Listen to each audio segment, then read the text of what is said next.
The following program is rated TV MAL. It contains strong language and is intended only for mature audiences.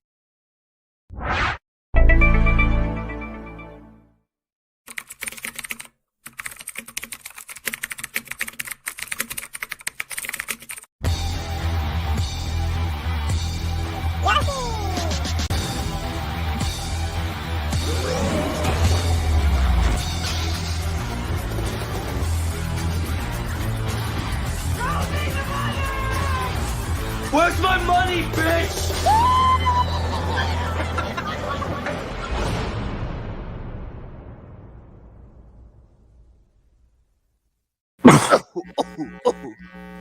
Anyway, as I was Where's saying, my money, bitch? Jesus, I wish I had the fuck. Woo! What happened to Drew Barrymore? Or you want to talk about that bullshit? I wasn't planning on talking about that. It was because those freaking Writers Guild and the studios are acting like big babies. That's all. Speaking Really, of which, the writer's strike and all that stuff was actually showcased on Fox Carolina yesterday while I was at the. Well, it's been all over mine. But again, I'm in a current, a more populated area. Yeah, well, what I was saying is when I was, at the, bowling thing at the Big E Entertainment Center, which is also a movie theater, it turns out that they had a TV going, which is projected, and it turns out that it's the writer's strike, it's also being covered by Fox Carolina. Yeah, it's pretty bad because literally it's to the point where Monday Night Football is going to be on ABC for the entire NFL season. This is the first time since 2005 where that's happened. First time. Okay, so, at least something good happened, At least people on network television could actually watch football just like me. Football, it's my second pastime. I wish I had the Monday Night Football music so I could just, one day in one of these intros, I could just shout, football, and run towards my bed and bang my head. And just... Well, no football. Just like Lost, just like, like Buffy, no more football. No more Angel. Everybody's okay with Breaking Bad, but nothing else. Okay, hey, Breaking Bad is the shit. I'll let that slide in. Hey, calm down, Victor. Don't let him get to you. Don't let him get to you. Calm down, okay, buddy? It's just one show. It's just for tonight, okay? Don't do those references. Don't. You're right. Don't let them get to you. Otherwise, you're going to get your ass kicked, boy. Oh, Jesus. Especially considering Jared's not here to defend me. Especially considering Jared's not here to defend me. Oh, dear. It's like that meme, from Jiffy, I'm saying like, boy. Giant lizards. Apparently, a lot of people were talking about it when I was not watching football. Jody, that was so funny that you said me so last if anybody doesn't know what that means, let me explain. So, yesterday, I was doing, Chilling with Jordy, which, by the way, all week long, I'm doing Chilling with Jordy, week-long marathon on my YouTube channel. And I'm doing Spider-Man 3 of the Sam Raimi trilogy, which is the the Treyarch game. The one with the meme where if you don't press the button, I'm going to die. Yeah, that game. Well, guess what? On the first mission where you get to go, hunt for the lizard or whatever you want to call it, it's the lizard missions, okay? And there's this part where J.K. Simmons' character of J. Jonah Jameson, he's in the office saying, like, that's the third time I've got a phone call all about, about giant lizards, running around in Gramercy Park. Giant lizards! And Eric started laughing. I think that was fun too. And ever since then, it has become somewhat of a running joke for, for my channel. And if anybody doesn't know where it came from episode 144 of Chilling with Jordy, which was yesterday. And that's how it all got started. Giant lizards. And yes, I have.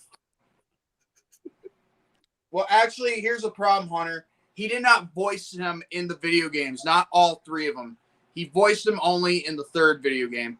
That's what he just said. It's the only time where he voiced him in the case. That's what he just said. I thought. Write that one down too. Okay. Just so we're clear, I was just, my head's been spinning around, because after all, I'm just, had somewhat of a day, and I'm probably going to have somewhat of a week considering what I'm going to be doing all week on my channel. Yeah. But the point is, if you want to see more of that, all you got to do is, go to my YouTube channel and, watch me do some gameplay, and we'll probably make those references all week long because after all, I'm playing Spider-Man 3 all week long. Yeah, Spider-Man 3. I remember playing the Xbox 360 version of the game. That's the one I'm playing. Oh, wow. I remember playing that one, like that at a relative's house. Let me just say this. 2012. Just like the movie itself, it is not what I consider the greatest of the trilogy. It's nothing beats Spider-Man 2. Yeah, and the video game of Spider-Man 2 by Treyarch and, and Activision, I mean, that right there in of itself is a great game too. And screw the PC version, PSP, and any other version that tries to. I used to have the PSP version. I used to have that. Oh my God, you poor soul. I did. Yeah, well, here's the problem. Was it like a carbon copy of the first one? It actually did felt like it. Like you could also hear very similar music cues. Like whenever you get killed or over, it would play the same cue. Now, here's the thing. That's lazy. Now, I have played the Wii version for it before, which I can't believe they did a fucking Wii. What are you going to do? What? Throw the nunchuck around while he's spinning around? Well, yeah.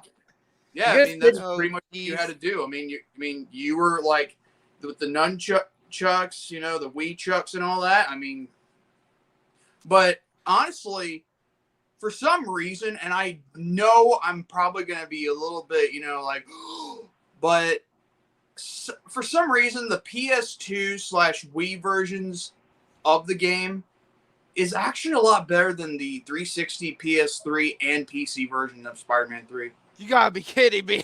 I'm not. I wish I was, because the gameplay, it's a lot different from what you're seeing, on the 360 and PS3 and PC, because I don't know what it is. It just, for some reason, it's got somewhat better storytelling and all that. I mean, sure, it's not all of its cutscenes are, the same as, you'd see on PS3, PC, and Xbox 360.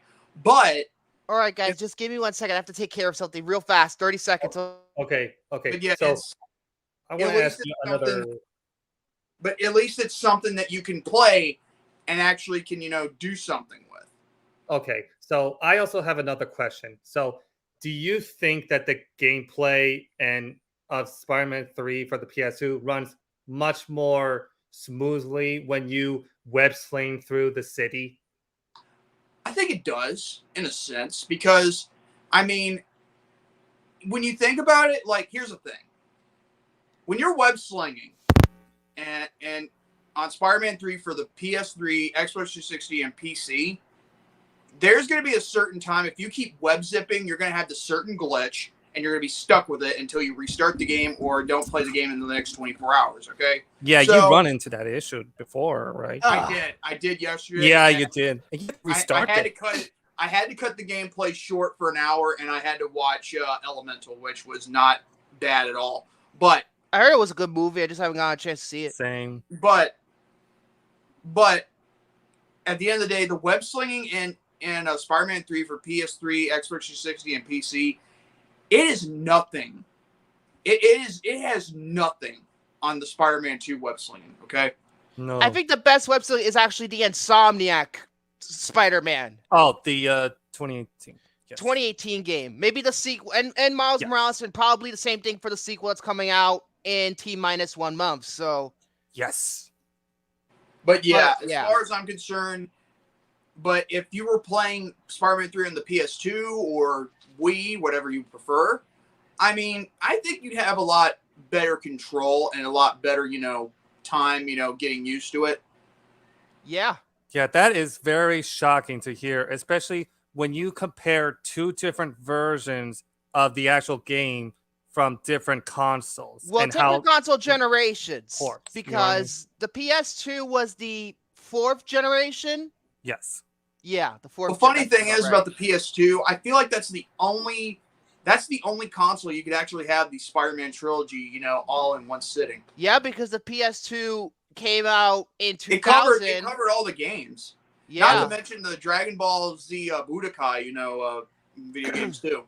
Yeah, I still have my the PS2 Slim right there. The reason why they did probably a PS2 version is because PS2 was still very popular. They were still making PS2 games at that time. Even the PS3 was out, but they were still making PS2. That's how good of a console the PS2 was. It's the greatest console of them all, honestly. Well, agreed. Well, then again, you can't beat the Xbox 360 because it was around for a decade. Oh, the Xbox 360, I have so much memories about the 360. And it was one of the only times where I actually switched from PlayStation to Xbox because of how good the 360 is. Let me ask you something. How many consoles do you know that's been around for over a decade, other than the Xbox 360? None. PS3 lasted quite a bit. I think it lasted around the same time, almost around the exact same time when they cut it off.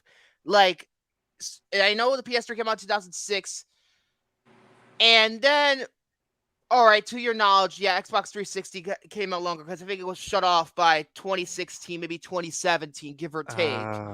And PS3 was stopped around 2014, maybe 2015. Wait, hold on a second. I remember back in the day, the Slim. Let me show you something. Catch on fire. Oh, really? They did catch on fire. It's like the Red Ring of Death, but for PlayStation. Yeah, this is my 360 right there, and this is actually the Gears of War 3 variant. Oh, you got a black one. No, it's like a red. It's like a dark red. Oh, it's titled Gears of War on. Okay. It looked black to me. Yeah, I used to have a Xbox 360. I don't have one anymore, but Xbox 360 was the shit. Xbox 360 had so many great games. Halo 3, Gears of War, any other exclusives. The Banjo. Now I'm not gonna say the fucking Banjo-Kazooie game that came out 360. Yeah. Nothing both. I mean, if anybody were to dare me to play that just for show and joy, I'd be like, I'll only play it as long as, you know, everybody is having a good time, you know? Absolutely. The only thing that the PS3, I feel like it's like the Xbox 360 compared to PS3 it lacked is that PS3, one of the best parts about it is that you got to play Blu-ray discs.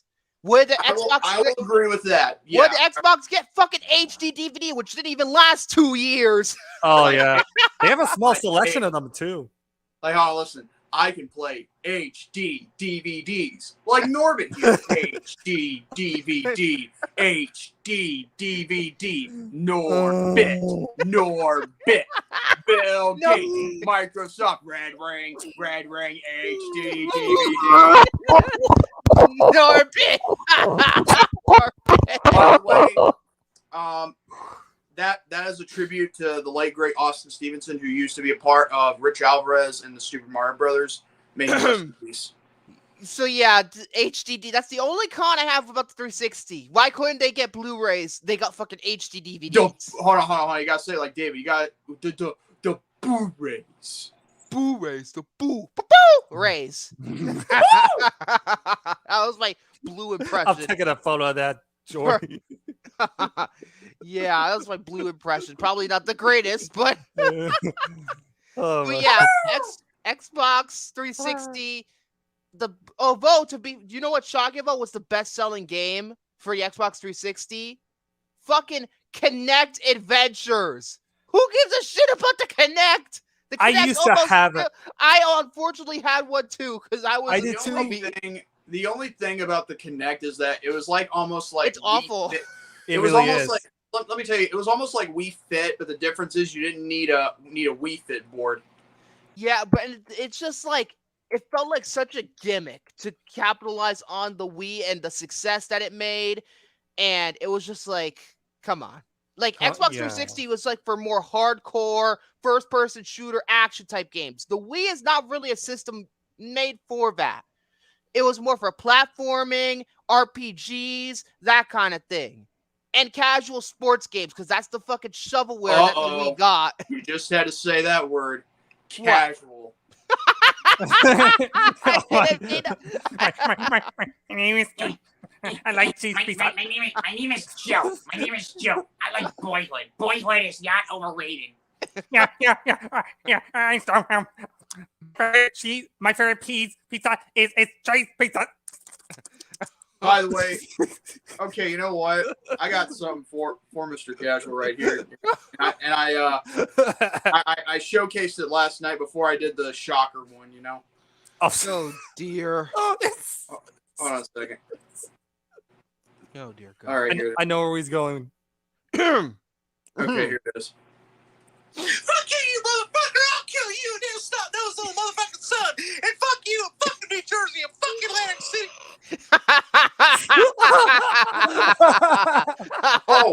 Oh, here's another one. Hold on. Get back here, shocker! Shocker! You can't escape me! I'll chase you to the ends of the earth! Oh my God! It has to be from one of the Ninja Turtles movies. At least one. I don't know which one is that one. Probably 2 or 3. That was brilliant. Get back here, shocker! Shocker! Oh wait, Shocker, not Shredder. I'm a fucking idiot. Shocker. Hold on, you know what? I got a better one. Get back here, Casual! Casual!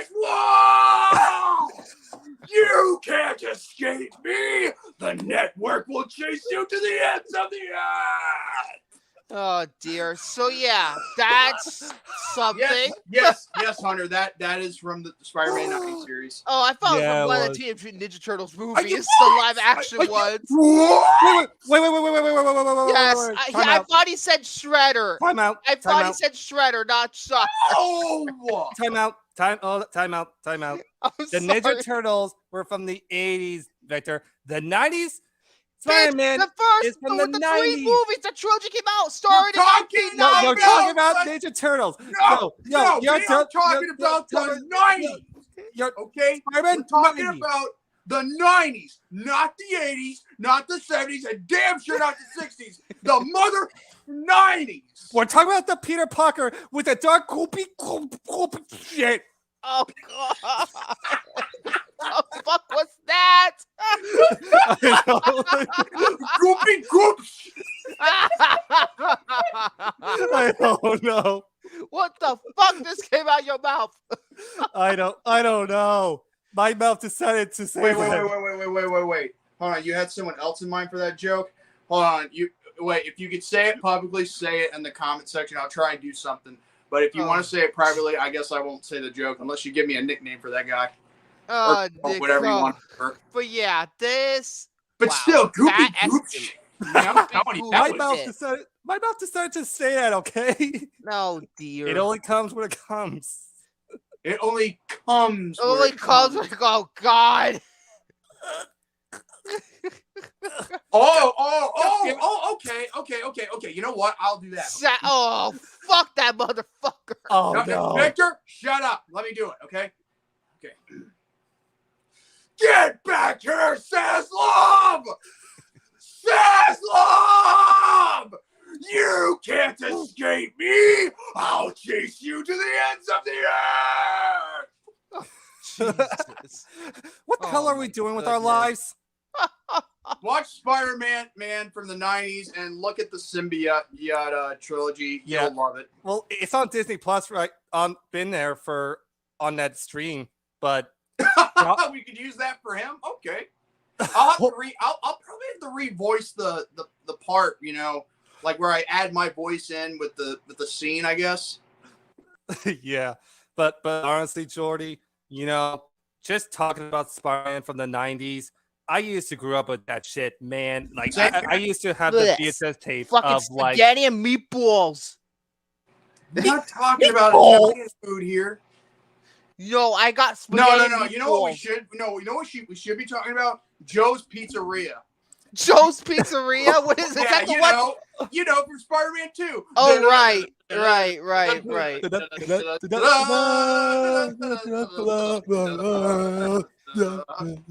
Why do I seem like the straight man all of a sudden? I thought I was a cartoon. Wait, are you calling me a cartoon? Wait. You're straight? I didn't even notice. Oh, no. Hold up. Jordy. Because to me, he sounded kind of queer. Oh, By the way, Jordy. I was just about to make a Mr. Aziz joke. Oh, okay, hold on a second. Yo, Barker! No, stop! Man, you're late, man. Always late, huh? I'm sorry, Mr. Aziz. There was a disturbance. There's always a disturbance with you. First of all, just so we're clear, when you think of disturbance, that it makes you remember A New Hope / Star Wars, 1977. I felt a great disturbance in the Force, disturbance, just like how I was disturbed by that black goop or whatever the fuck Will said. Black goop? Wait, black goop? That's racist. Oh, God, no, I didn't mean it like that. No, I know you didn't mean it like that. You're talking about the black symbiote, But yeah, let's just go ahead. We're 21 minutes in. I'm going to get to the fucking Peter topics Felton because holy shit, the first 20 minutes are really ecstatic. Speaking of Jordy. Speaking of pizza time. Oh, now we're gonna get copyright from Activision. There you go. No, it's not a copyright. It's actually a pretty good thing. Better get these pizzas delivered, and I can't do any flips, otherwise I'll mess up the pizzas. Why does that remind me of Mr. Saw and Mrs. Pepper for some reason? Well, because you're thinking about too many blue paw prints, especially the ones over your nuts. Oh, God, yeah. What prints? Yeah, because that's reminiscent for blue balls. So, Oh man. so I'm gonna get started by talking about. I'm gonna do something funny. Funny Wait, because you can do something funny? I didn't notice. oh Jesus. Well, that's the first. Oh, Victor, you're gonna need Jesus after this show because after all, I'm gonna make your life a living hell. Wait, if where's you don't Jesus? watch what I'm doing. Where's Jesus? Where's my Jesus? Okay, calm down. But Well, today I'm going to be the first. As much as I would love to see Jared Ross portray Jesus in a movie one day, we all know that's just a pipe dream. I'm sorry. So Yeah. here we go. First topic of mine is going to be a continuation of what I was somewhat talking about last week. I'm going to talk about some ridiculous Amazon.com movie reviews that I found on the internet. Because last week, hey, give me a second. I'll be right back. I gotta check. Okay, so for anybody who wasn't there, last week when I was talking about what was I talking about? The writer's strike? Was I talking about Zaslav? Something about those lines. I ended up reading a review. Oh no, I was talking about Rotten Tomatoes. I was talking about Rotten Tomatoes and the rigged shit that that happened to them. And to make an example of what was going on at the time, I read a review of Biodome on Amazon.com. Somebody who bought the fucking movie. I remember that. And I read a couple of reviews, and I was just fucking dying of laughter. I was like, "What the fuck is this?" Well, like, I was baffled by what I was reading. So what I did was I decided I was gonna make this a reoccurring fucking segment because this shit is too funny to not make it a regular segment. I have Really. to hear some of these. I Oh, boy. wrote down 1, 2, 3, 4, 5, 6, 7, 8, and 9 reviews from a couple of different films. Okay. The first 2 of these reviews that I'm going to talk about are from the same movie, for the same movie, and it's for the infamous 2001, not 2001, 2004. Hold on a second, Godfather. Where were you in the first 20 minutes? I mean, I don't know, but so the first one is the first of these 2 are from one movie.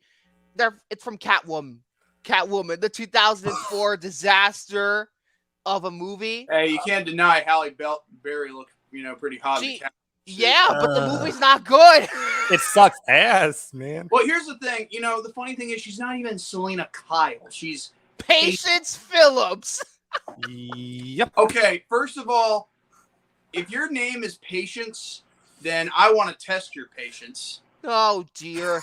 So And I don't mean a sickly way like a doctor would do if he's into that kind of stuff. No, I'm talking like You know, mean Dr. Jack Shepard? Shut up with the lost shit.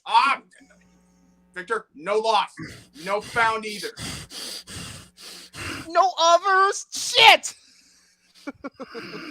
What kind of others are you talking about? The Dharma Initiative. The others. Hello. No loss. Fuck up. No more. Okay. Anyway, but yeah, I'm talking one. about the kind of patience that you would have like waiting for a very long ass time. Okay. You know that part in the movie where she can't take it, you know, with the music being too loud? Oh yeah, the music being too loud. Yeah, and guess what she did? She lost her patience. Oh dear. You can make a lot of puns with That with movie is name. horrible. You can make a lot of puns with that name, and you could get away with it if you wanted to. Let me ask you something. Did you really name your child Patience? Nope. Because Nope, you got common sense. Like, I wouldn't name my child that. Okay, so the first one I'm going to review, this first review was written on September 3rd, 2008, which claims the film, the title of this review is Great Fun Movie, Bring on the Sequel. Wait. Is it one of those movies where it has an all-star cast and then they try to be funny with multiple movie crossovers? I don't know. We're going to read this review. So it says, and I quote, this is the actual Amazon review of Catwoman. Quote, I saw this movie on DVD because I never brought it to our cinema. I subsequently tried to purchase it on DVD, but that order never arrived. I must have patience as bad luck with this movie. Either way, I am determined to own it because it's a really fun movie and has a plausible storyline, which actually makes sense to me, is thought-provoking and not overdone or overacted, contrary to what some reviewers say. Yeah, the plausible storyline about makeup that can kill you. That's plausible, right? Does this guy not realize that the stunt double that that was being like Catwoman was a man? Is a guy, yeah. And we're not talking like non-binary either. We were talking like legit, like an actual guy, especially in the basketball scene. Most of that shit was a guy. Yeah. Just so we're clear, I only accept either a he or a she. You can I'm very open-minded. I accept anybody regardless of what they are, and that's besides the point. But that's besides the point. I just wonder, like, who do you want to be? Do you want to be a he or a she? If you're a guy who wants to be a she, okay. How you doing, Victor?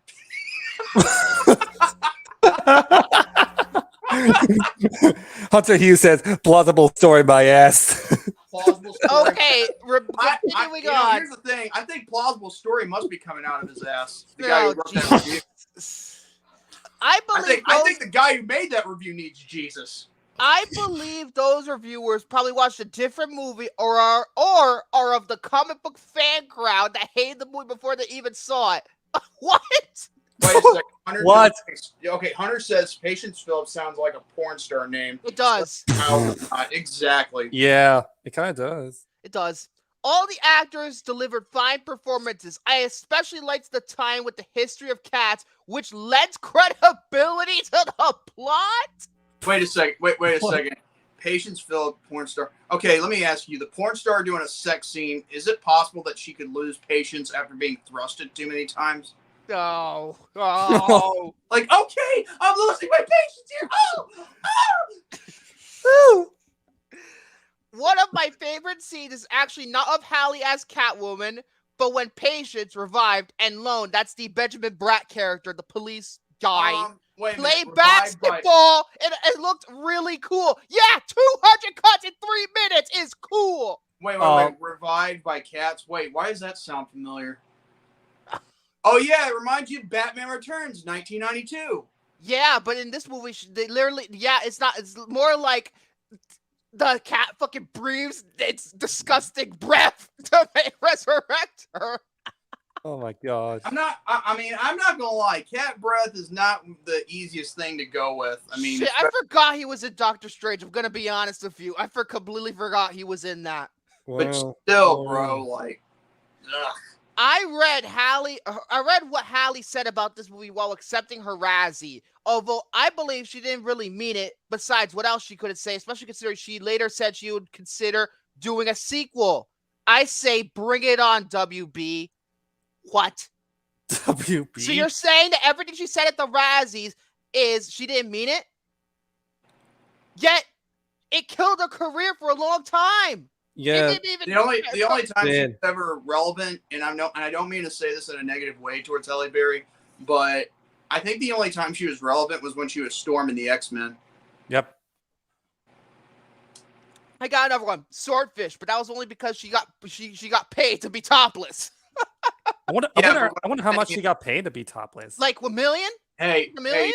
let me. Well, you know how much will Victor be paid to be topless? No. Never. Never. Anyway, Because who'd want to see that disgusting ass for Chester's? so the second review of Catwoman I found was entitled "Ignore the Critics. It's perfect." Yes, a pun. Perfect. Rated on June 18th, 2005. This movie proves once and for all that movie critics are morons. What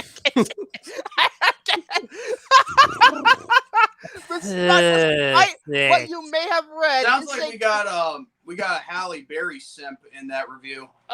Trust me, I'll get to another review for a different movie that's literally a fucking simp. I swear to God, the last review, it's like simp bullshit right there. Anyway, we'll get to that when we get to that. But despite what you may have read, this is a terrific movie that is fun and hit from start to finish. Barry is slick and wonderfully feline. The story flows well and is entertaining to watch. You know, it would have made her a lot more better if they had a better storyline and a script. A script, yeah. Yeah. Especially. And Pitoff, he's a horrible filmmaker. You just get a better filmmaker. So what? You have someone that looks good and looking like Catwoman, but that doesn't mean anything. There's more to it than looking sexy for a film. Yes. You gotta have proper. You gotta have proper. Look at you, Michael Bay. Yep. No, it is not Shakespeare, but it's not meant to be. Oh my God, Pete. It's a serious good time if you're willing to relax about the idea of Catwoman being a little beyond human. The extra feature I guess is a special feature on the disc, on the history of Catwoman is extremely entertaining as well, especially if you're a fan of the old 60s Batman TV show. All and be all, be your own judge.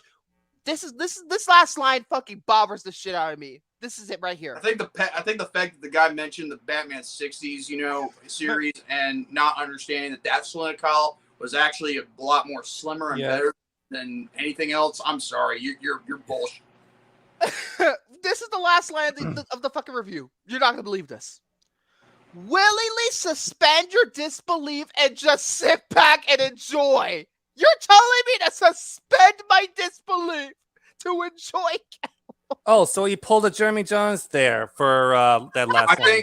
I think he's like letting loose his mind of disbelief, with Pornhub one or too many times. The next movie I decided to pick out, that was it for the Catwoman reviews. There's 2 reviews of The Ring. The first one is I needed to actually take a picture of because, and by the way, The Ring, the 2002 American version, that's The Ring I'm talking about. But this is the actual review of. I took a picture of this. It was written on February 2nd, 2019, and the title of the video was the review was DRG Spotman. I don't even know what the fuck that title means. I don't. So, and this is the review right here. I have the picture. Gary, give it 1 star because no scary parts that much. It is boring move and it put me to sleep. I did not edit any of that. Oh my God, that guy must have not used Grammarly or Grammar Check. Okay. Gary, give it a 1 star because no scary parts that much. It's a boring move. It put me asleep. Wait, boring move. Boring move. It put me asleep. What's that? The Ring? The Ring, yeah. This is The Ring. This is the American version of The Ring. And then this one from November 13th, 2019. This movie is a total flop. And this word literally literally criticizes Gore Verbinski by name. It says the following: Gore Verbinski, it takes more than heavy breathing, screeches, yowls, rain, No. and wells That to wasn't make my, a movie.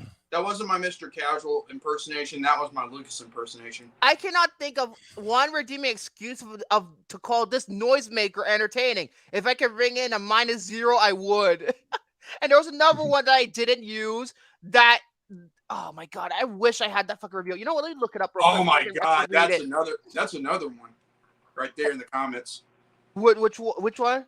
Which He comment? said it, he Oh, said it. Peter. Oh my god! That is so Peter Falk. Oh my, yeah. Okay, you know what? Hold on. Give me that. Hey, show that picture again with the ring again. Yeah. Right here. Okay. Okay, I gotta do my Tommy Wiseau impression like Shane did.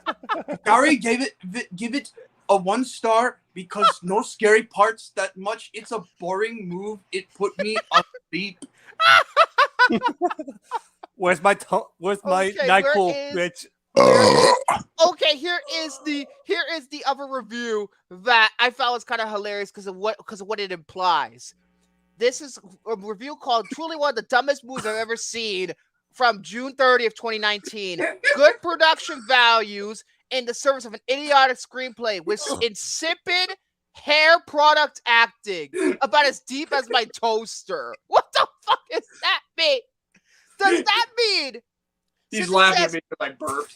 Since it says Holy word. insipid hair product acting, is this guy criticizing Naomi Watts' performance because she looked pretty in the movie? I don't fucking. Hey, it's one thing of looking pretty in a movie, but actually, But she's good in the movie, legitimately. But giving a reason why the movie Hair is good, product acting, insipid hair product acting.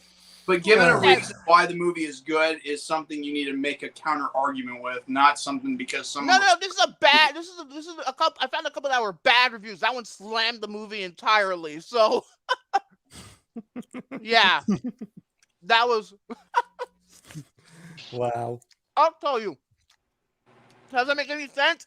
Peter Vogt doesn't make any sense either. So. Well, yeah, because he's Well, illogical. neither did Mr. Cap. Look where he wanted. He wound up being in a cult like thing where you do yoga, which is part of a cult. Oh dear. No, period. Peter Falk forgot the N word, and it's not lesbian. Oh God.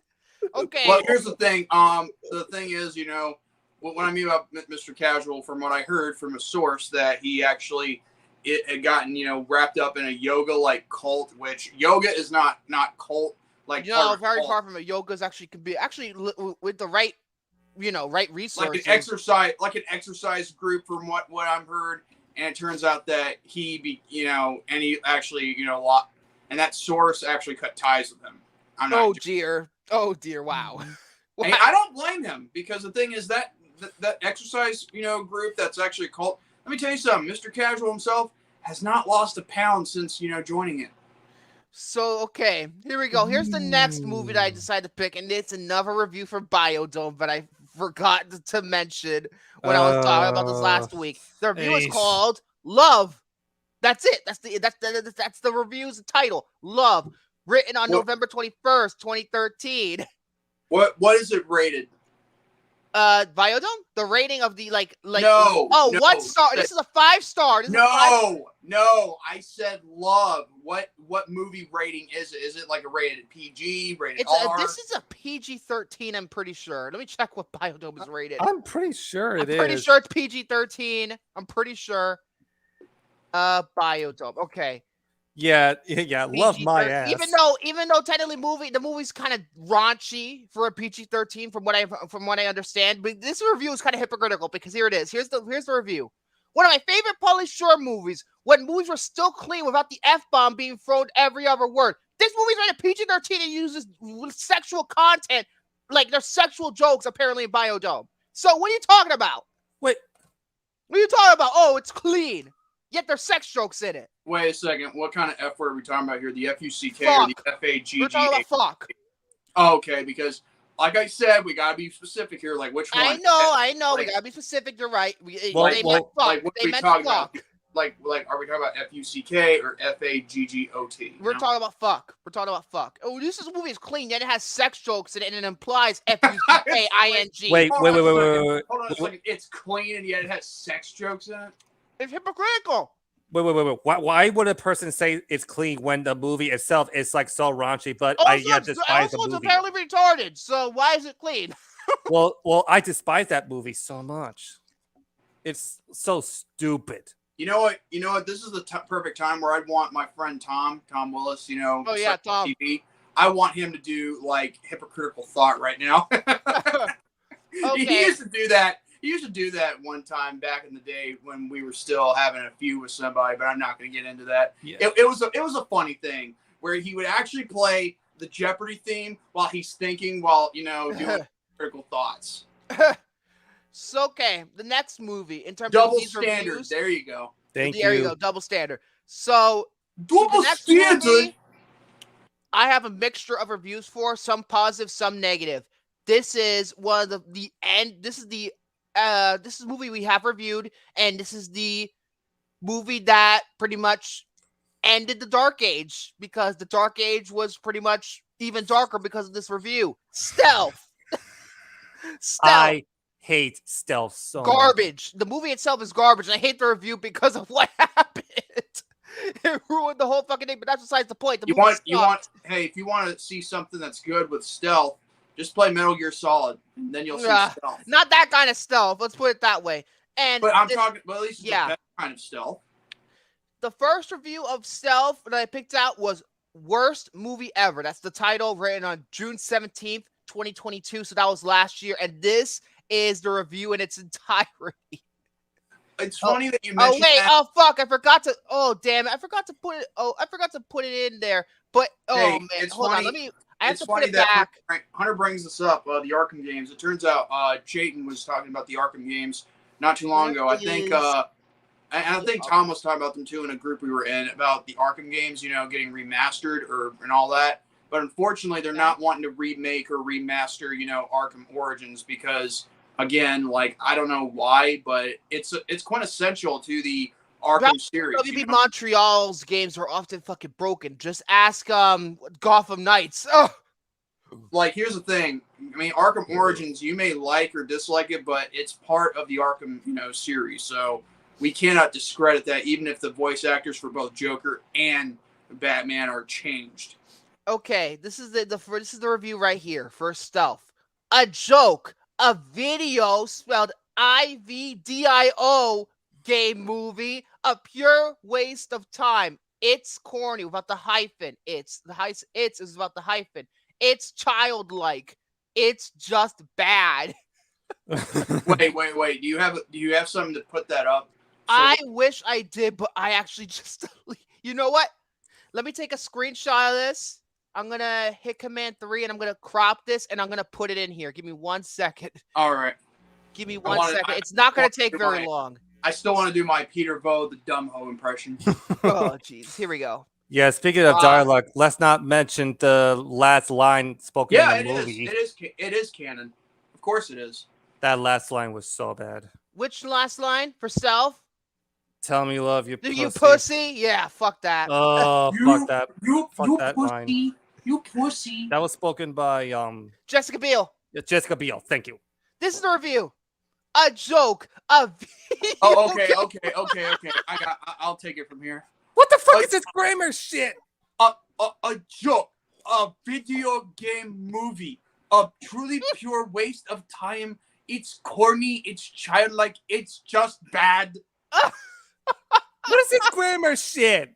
Let me. Okay. You need Grammarly right now. You can get it for free. I can do a better, Japanese, news, reporter impression that has better, sentencing. That goes, "Hayado, welcome to once again to this is the weather."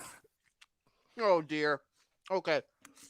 Let's not forget the post credits scene. Oh man. Oh, that's right. Hey, Vic, Stealth. wait, Oh my god, the post credit.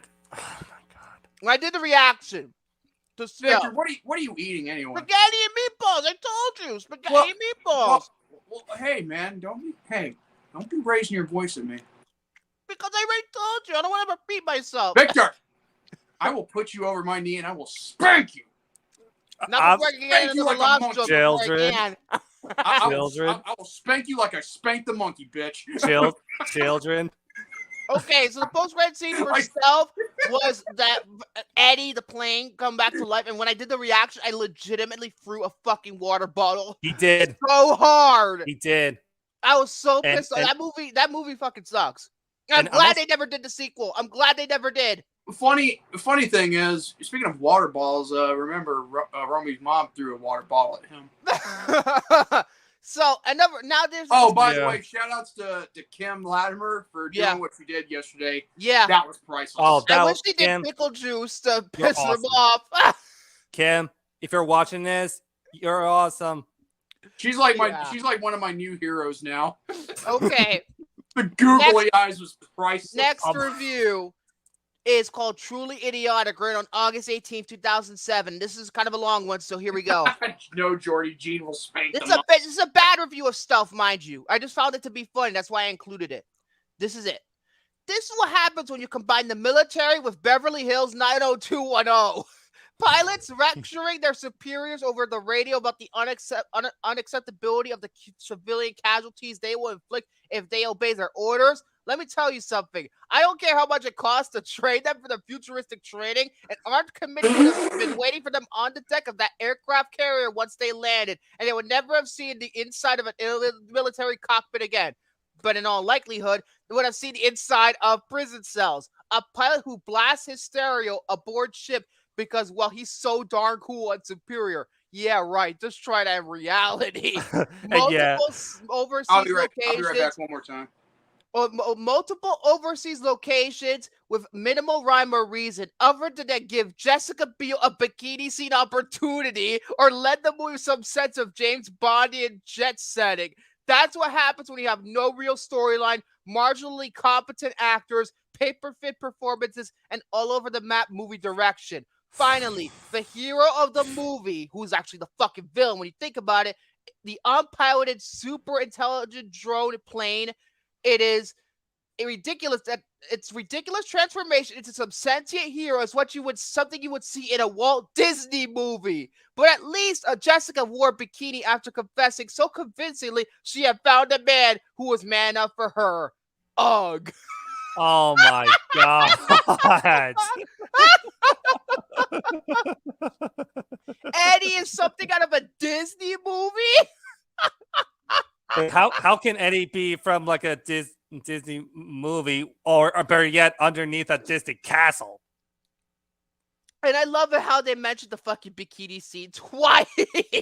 Yeah, they did. Oh my god. Yeah, that movie is so It's bad. horrible. And I wonder why Columbia won the case with the trademark shit, you know? What trademark? Like you know how when what was it? Was it like during the reaction that you were saying that Columbia won the case for?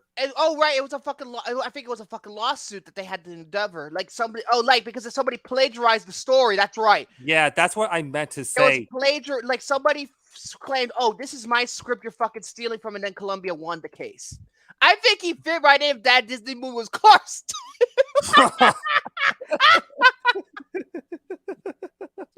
Keep going. Oh my god. And more things about the bikini scene. I mean, I get it. She looked good. She looked good in that bikini. Let's not us heterosexuals us heterosexual males could understand that she looked good, but what does that have to do with the rest of the movie? Nothing. Yeah. It's just Michael Bay. It's a Michael Bayism too. Yeah. It's like, come on. Yeah, come on. Like even some of the films Michael Bay has done look better than Stealth. Well, absolutely. Like Stealth too. The last, I think, what is the last review of Stealth I have? Hold on. Yeah. Yes, I'm gonna wait till Jordy gets here because I want to read this out loud. This is what is this? 1, 2, 3, 4, 5, 5 fucking paragraphs.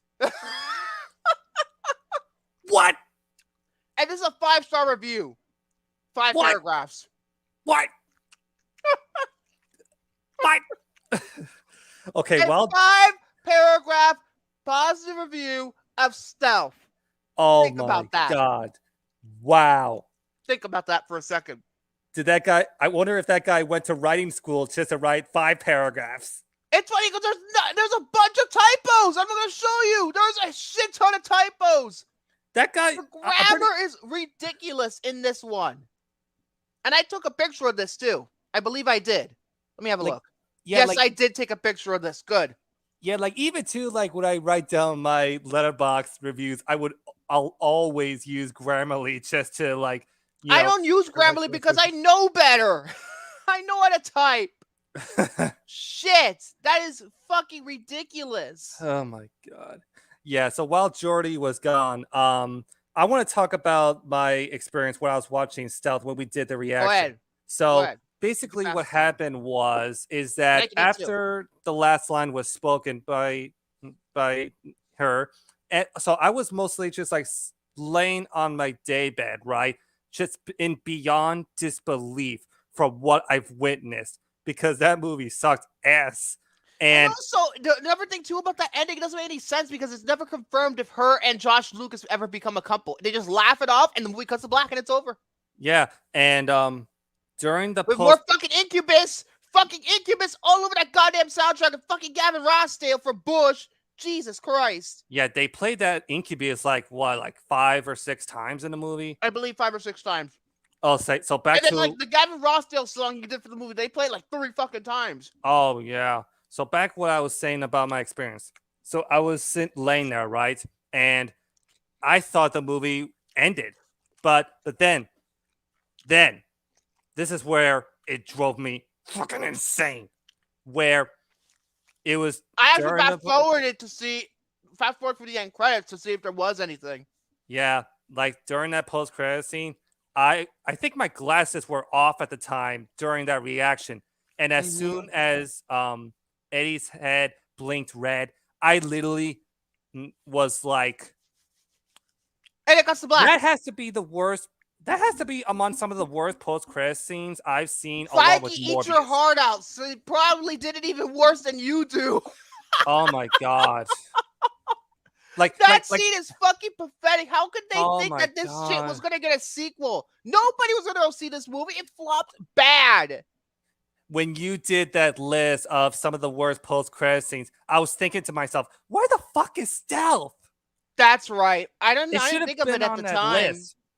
I think number 1 was Morbius.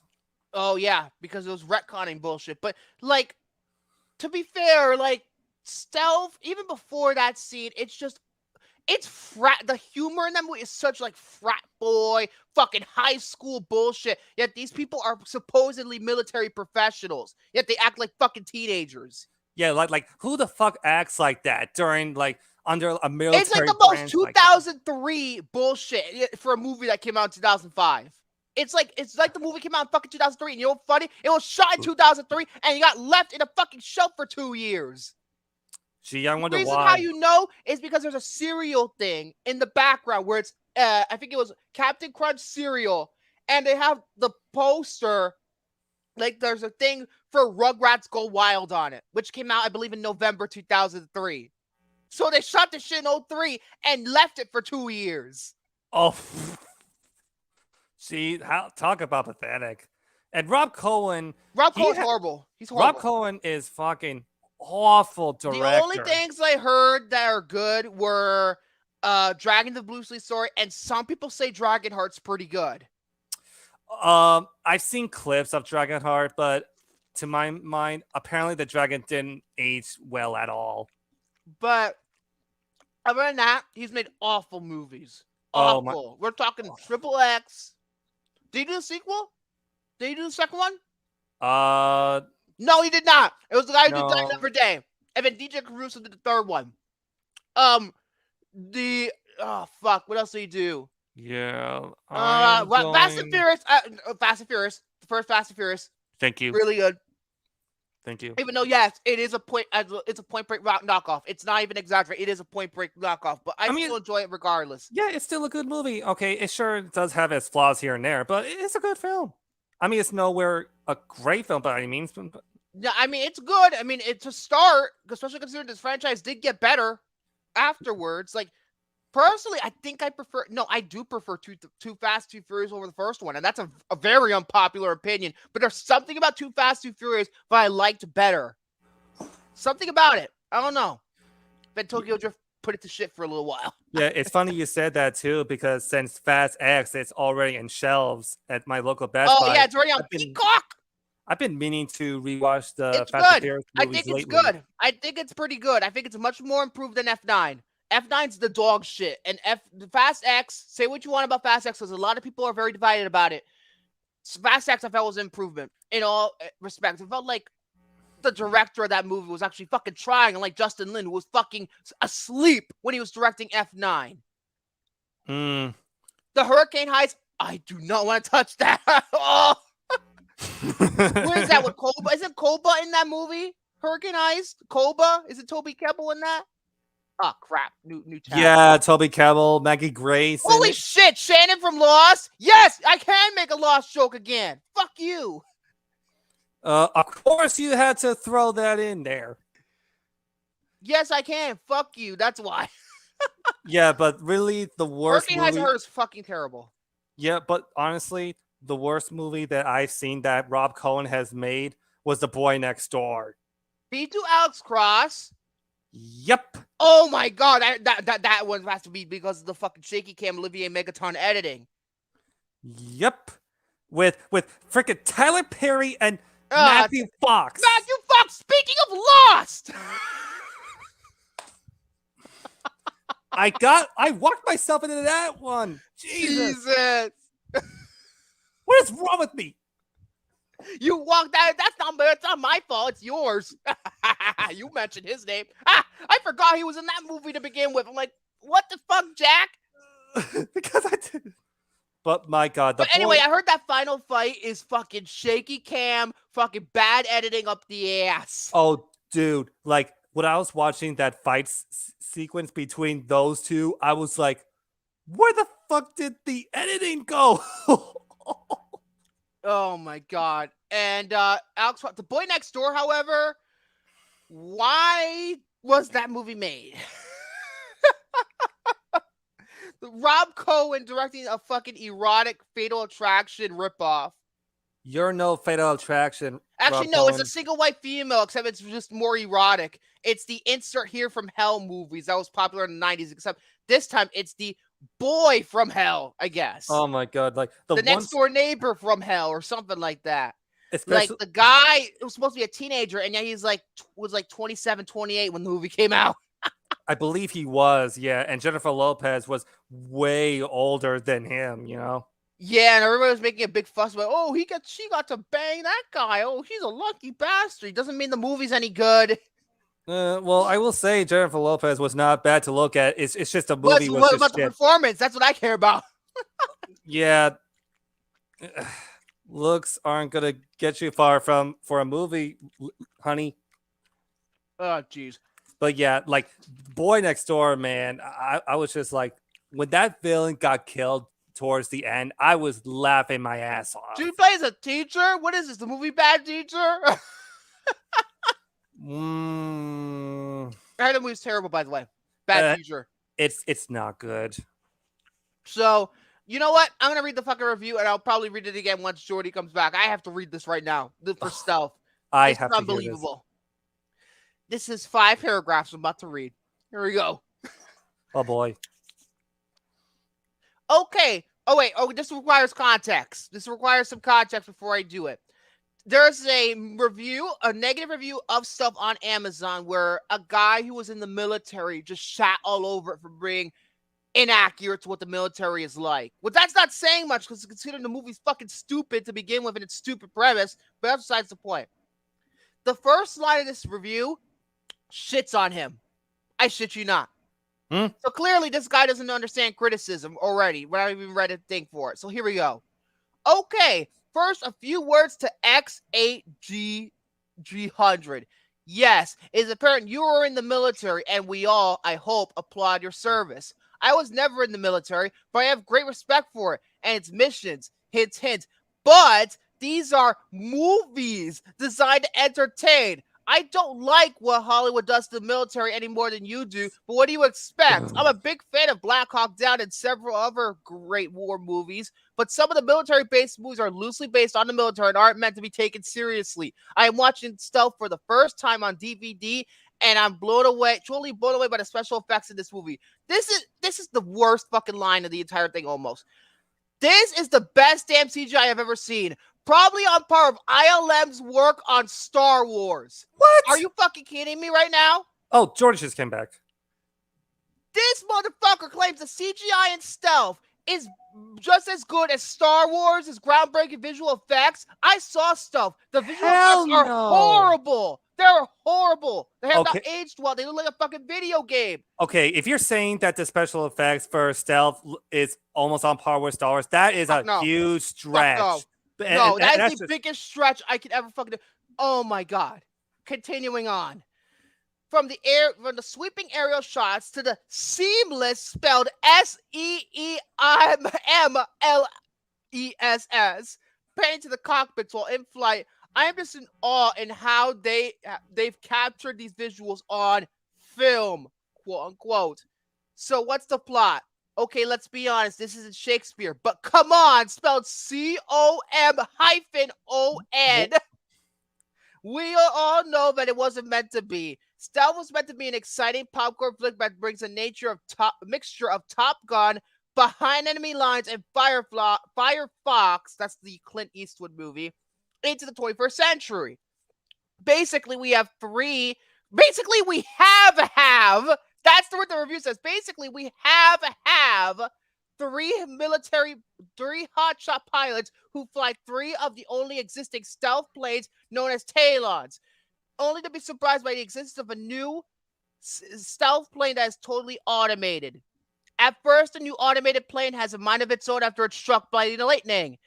But during one mission, when the cerebral crap hits the fan, spelled horribly, it actually comes to the rescue of the only typo surviving Talon pilot in a dogfight against three Su-37 Russian fighters. Okay, let's face it, folks. Today's audience is so demanding today in the digital film age that good special effects are not enough to win over crowds. Granted, they shouldn't be the only thing, but imagine if this film was made back in the mid-'80s during the Iron Eagle and Top Gun days. It would have set a new standard in filmmaking and would have been praised for its visuals to this day. What the fuck are you talking about? Top Gun is more of a fucking story than this bullshit. It's competently made. It's coherent. You're telling me just because the visual, if it was made in the mid-'80s, everybody would praise this movie? This movie's fucking stupid regardless when you made it. Stupid. Continuing on. But visuals of this quality are achieved daily, and as things as simple as TV commercials. We pan these kinds of films for being simplistic and plotless. That's because the movie has no fucking plot. Well, darn it, at this point, who cares? I do.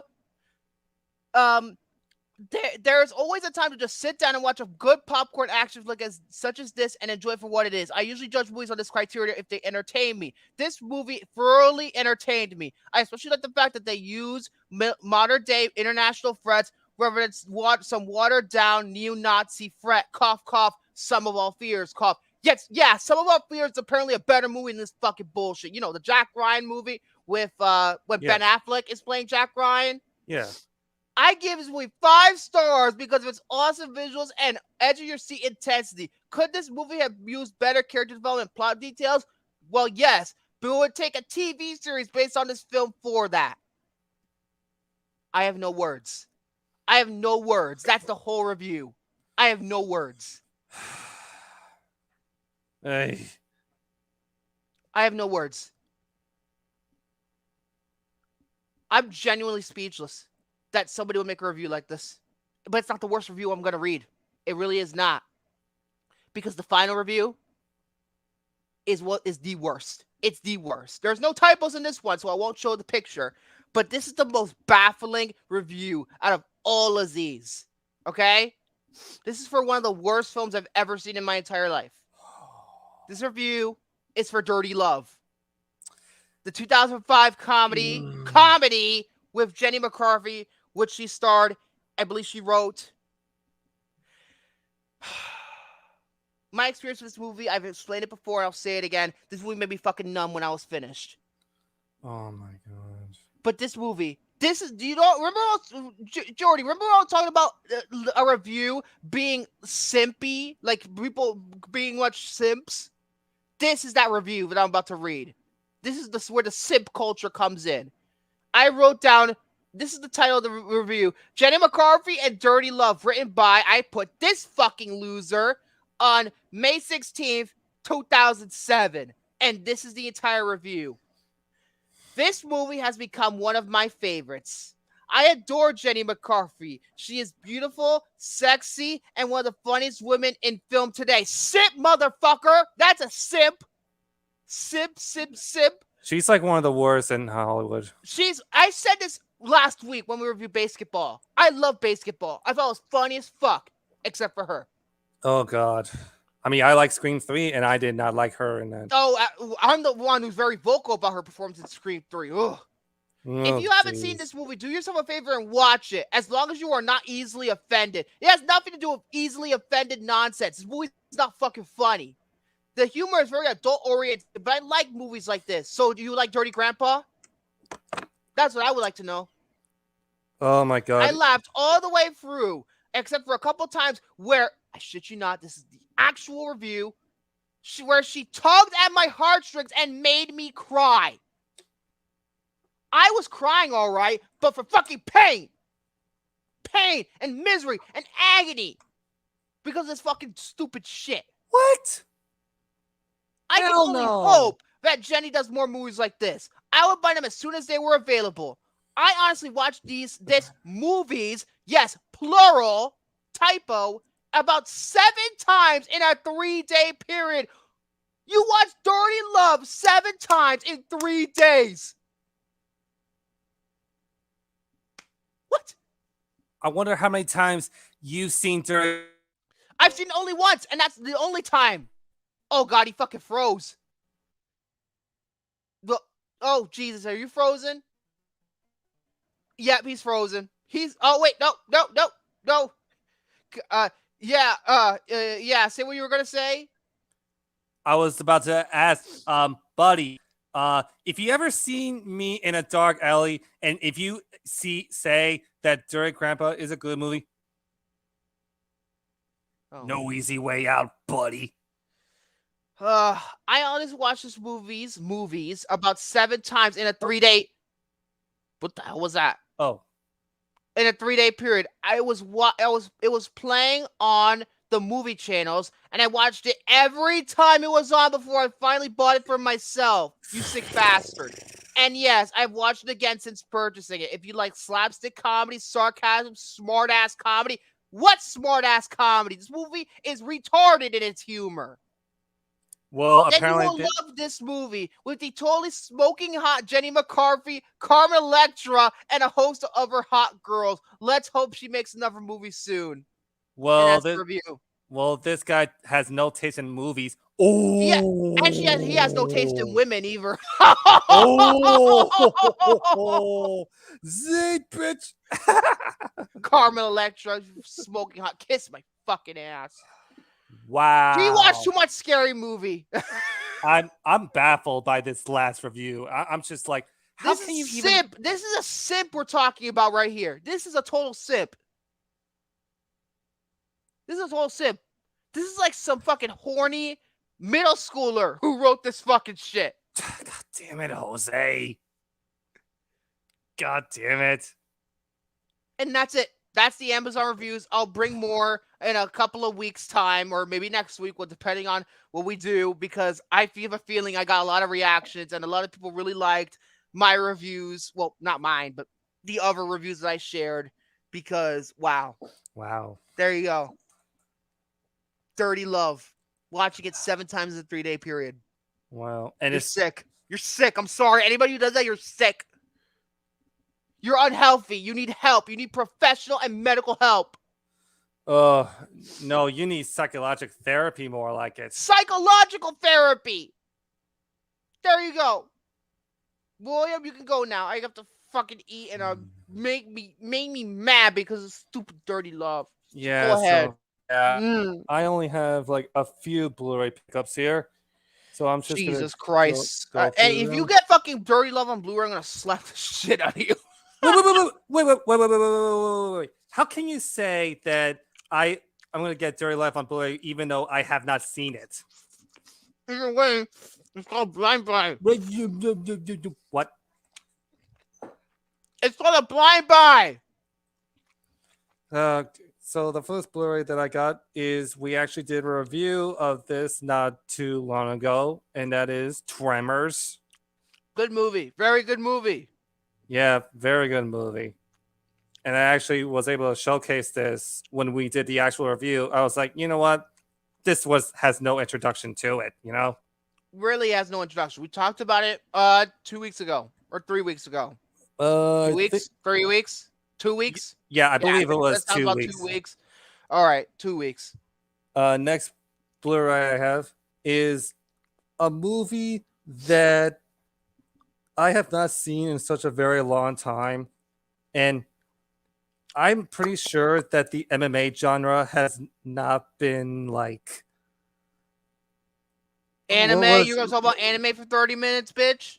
Don't do that. Don't you dare do that. Jordy. All right, so this next movie I have is Let's talk about the season 2 of The Promised Neverland. What does Warrior have to do with anime, William? I said MMA, dude. I thought you said anime, not MMA, dumbass.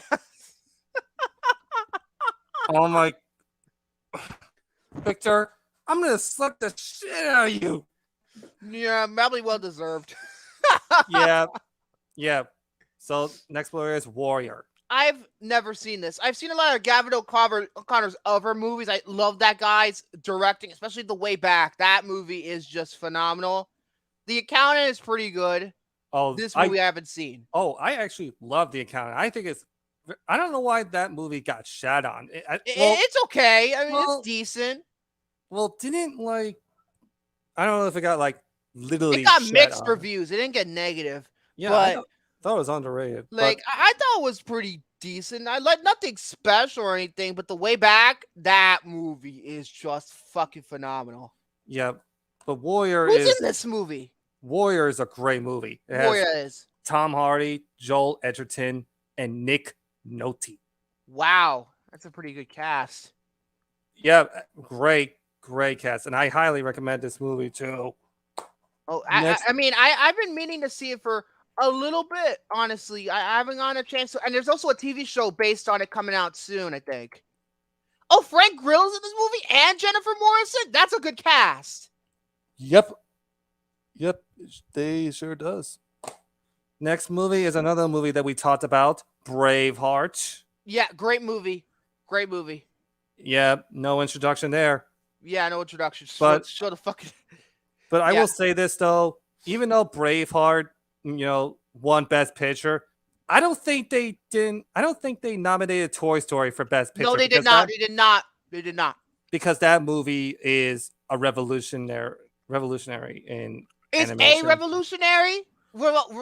Typo. You're about as the fucking grammar police. I'll be quiet, mate. But Braveheart is such a phenomenal movie. Next movie I have is one of my favorite films of the year, Guardians of the Galaxy Volume 3. Fanboy. Oh, wait, wrong person. Who? Doctor Who? But Guardians of the Galaxy Volume 3 is a phenomenal film, and it's a great way to end the Guardians trilogy. And a great way to end the MCU, because let's face it, they're going down the shitter. Yeah. Yeah, pretty much. Next movie I have is the original, not the remake. Oh, Not- remake? not the re- What remake of what? Not the remake, mind you, because that movie is pretty bad. Okay. But it is the original Ghost in the Shell. The remake? It's okay. It's boring. It's okay. It's not as bad as everybody makes it out to be. It's just mediocre. It's not as bad as everybody made it out to be. Although Yep. I've never seen the original, so I have no fucking clue. It's definitely one of my favorite anime movies of all time. I mean, I've heard great things about it, but then again, anime doesn't, me with anime, I get turned off pretty fucking easily about anime because, yeah, anime. Let's Yeah, talk about it for 30 minutes. Well, at least I'm not going to be talking about 30 minutes over it. Ooh. Well, at least. Yep. And that's all I have for Blu-rays. Okay, Jordy. First topic. Here we go. Sorry about that. Watching something. Hopefully not porn. Huh? I said hopefully not porn. Oh God. You sick bastard. Jesus. Anyway, so yeah, one of my topics is basically what happened this past week. Not gonna lie, while I was on vacation, I watched the then at the time part 5 or episode 5 of Ahsoka. Ahsoka, I haven't started it. I haven't started it. Spoiled too much. I'm just gonna simply say, once you've gotten to Ahsoka after the first 4 episodes and you watch the 5th one, you will be blown out of your mind. And I mean that wholeheartedly because you will love it. I'm surprised I haven't gotten spoiled for that show yet. I'm surprised. And now, as for everything else that happened, during my time on vacation, we did a lot of good things up in Pigeon Forge, Tennessee. We actually went to a couple of shows. We went on to see some other stuff. Okay. Like some shops in here and there. That's cool. But yeah, anything stand out to you? A lot of things stand out is the fact that it wasn't Gaffney. What is what? It wasn't Gaffney, my home. Oh, Gaffney. Sorry.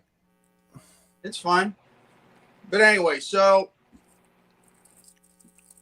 the fact that, and you know what's so funny? I was able to host a show while on vacation, and this time it did not have any lagging. It did not have any, nothing. It was all good. Uh-huh. The show was good for R&R 205 Live. And yes, I said that. 205 Live. Yeah, because WWE 205 Live, something that, Vince McMahon, ruined, that Triple H created. But yeah, everything was all great. And honestly, I think we're going to be going back there again this April, just like we did last April and this previous week. So yeah, hopefully, we'll probably have just as much as a good time, over there like we've done in the last few times. Yeah. So sounds cool. And another thing to add to the topic is the fact that I am going to do whatever it takes to see to it that, we all have, a good rest of the year, because I'm going to shoot with you from the heart here. There is no telling when, where, or how Uriel Ibarra will return. Yeah, we still don't know. I don't know either. I mean, Roman made a post. Was it over the weekend? Yeah. About it over the weekend. It was sometime after R&R. Okay, so it was before the beginning of the weekend. And so I saw it, and he was worried too. Yeah, you know what? I'm really as much worried as Roman. Everybody is worried. I mean, oh my. And the thing is, I wish I had the answer to provide for. I did too. I wish I had one too. Now, Same. I did say earlier in my stream that I did have some, update, but the problem is it's not from Ibarra, and nor will I disclose it publicly because I don't want it to be evasion of privacy or lack thereof. Understandable. But I will say this though. Even if we do not hear from Ibarra for the rest of the year, there's only one optional thing that we must do if we are to continue with our content creating and everything else, and that is we have to move forward without him if he's not able to return for some weird reason. That's the plan for this show. If he doesn't return, if he does return, great, that's wonderful. But I'm preparing. But the thing is, personally, with this show, I mean, and we're not saying that us worrying about Ibarra is holding us back. Far from that. No, we want to see that he's safe, he's sound, and he is unharmed, and want to see him back. And I'm sure in the future he will reveal to us what's going on, whether it's privately, publicly. It doesn't matter how, as long as he's able to open up with us.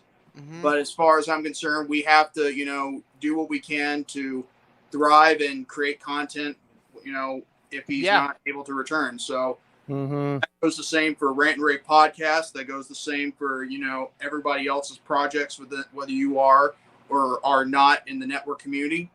Yeah. So that's pretty much something I got to say for one of my topics right there. All right. So what I'm going to do for my next topic is go to fucking Movie Web. Fucking Movie Web. And I found a list that was uploaded, I think, 3 days ago. Yeah, 3 days ago, which is the 15 best film scores of the 90s ranked. So these are entirely film scores. Oh, okay. And these are all ranked. Number 15 is the 1994 remake of Black Beauty, which was composed by Danny Elfman. I remember seeing this movie when I was 5. I don't remember a single thing from it except for Alan Cumming, I believe, voiced the horse. I believe. Number 14, The Mask of Zorro, composed by James Horner. I've never seen The Mask of Zorro. Yeah, so me I wouldn't neither. know about the score. I'm sorry. Yeah, I'm sorry about that. I just had to organize some of my 4Ks, but go ahead. Number 13 is the score for The Hunt for Red October, composed by Basil Poledouris. He composed RoboCop, the first one and the third one. He composed fucking RoboCop 3. Oh, jeez. I've never seen it. Number 2, The Fugitive, composed by James Newton Howard. And I remember the score being really good for that movie as well. Number 11, Far and Away, composed by John Williams, which is actually rare because it's a Ron Howard movie. Usually Ron Howard movies are composed by James Horner, not by John Williams, but this one is John Williams. I never heard of that movie. It's the Tom Cruise, Nicole Kidman vehicle back when they were dating. It was a period piece. That's Anyway. interesting. Number 10, Edward Scissorhands, composed by Danny Elfman. Yeah, I knew this was kind of going to be on here because it's a Burton thing, and Danny Elfman, it's kind of his muse.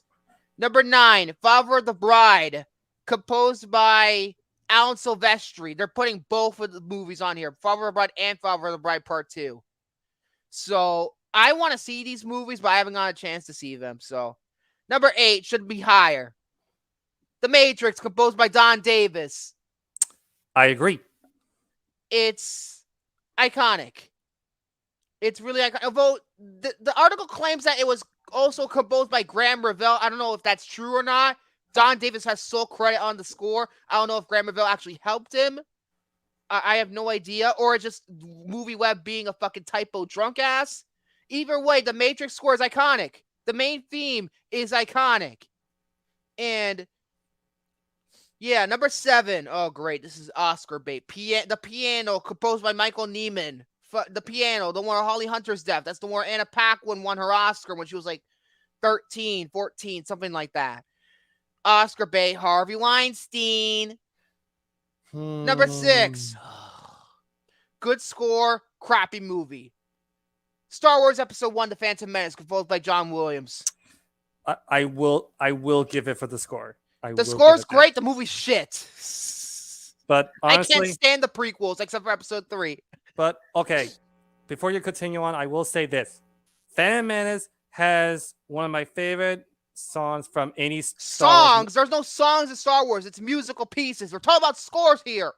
One of my favorites is Duel of Fates. Duel love of the Fates. Duel of Fates. I Duel love of the Fates. Duel of the Okay, Fates. yeah, write that one down.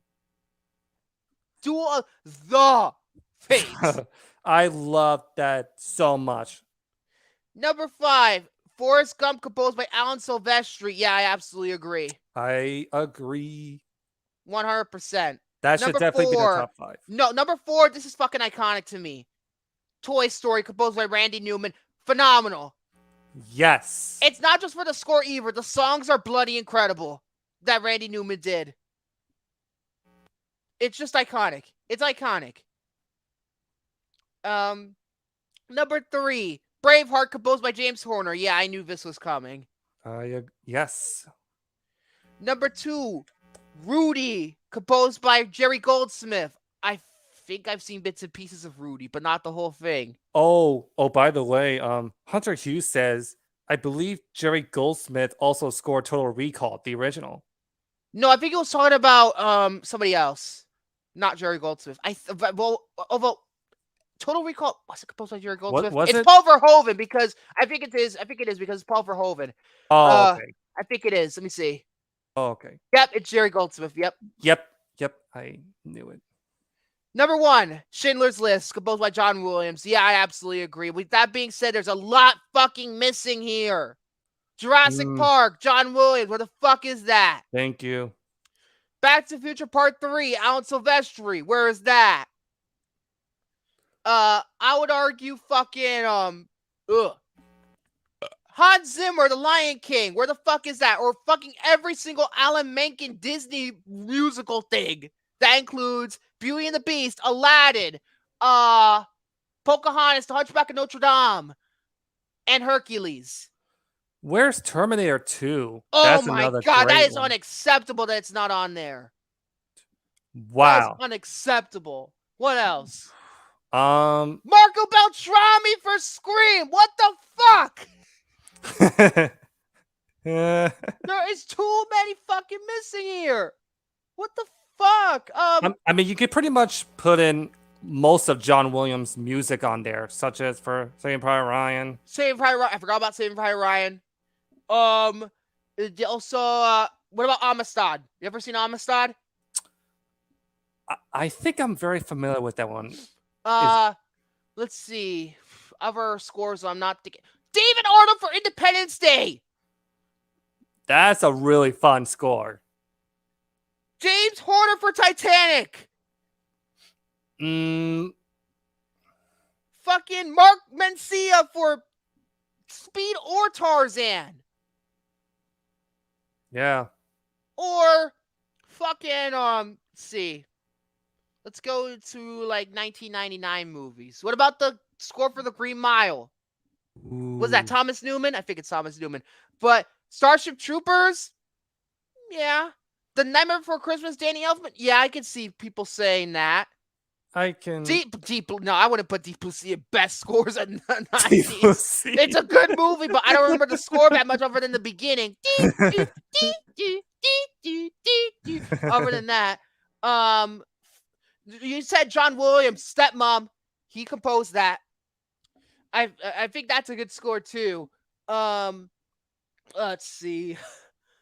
James Newton Howard for The Sixth Sense.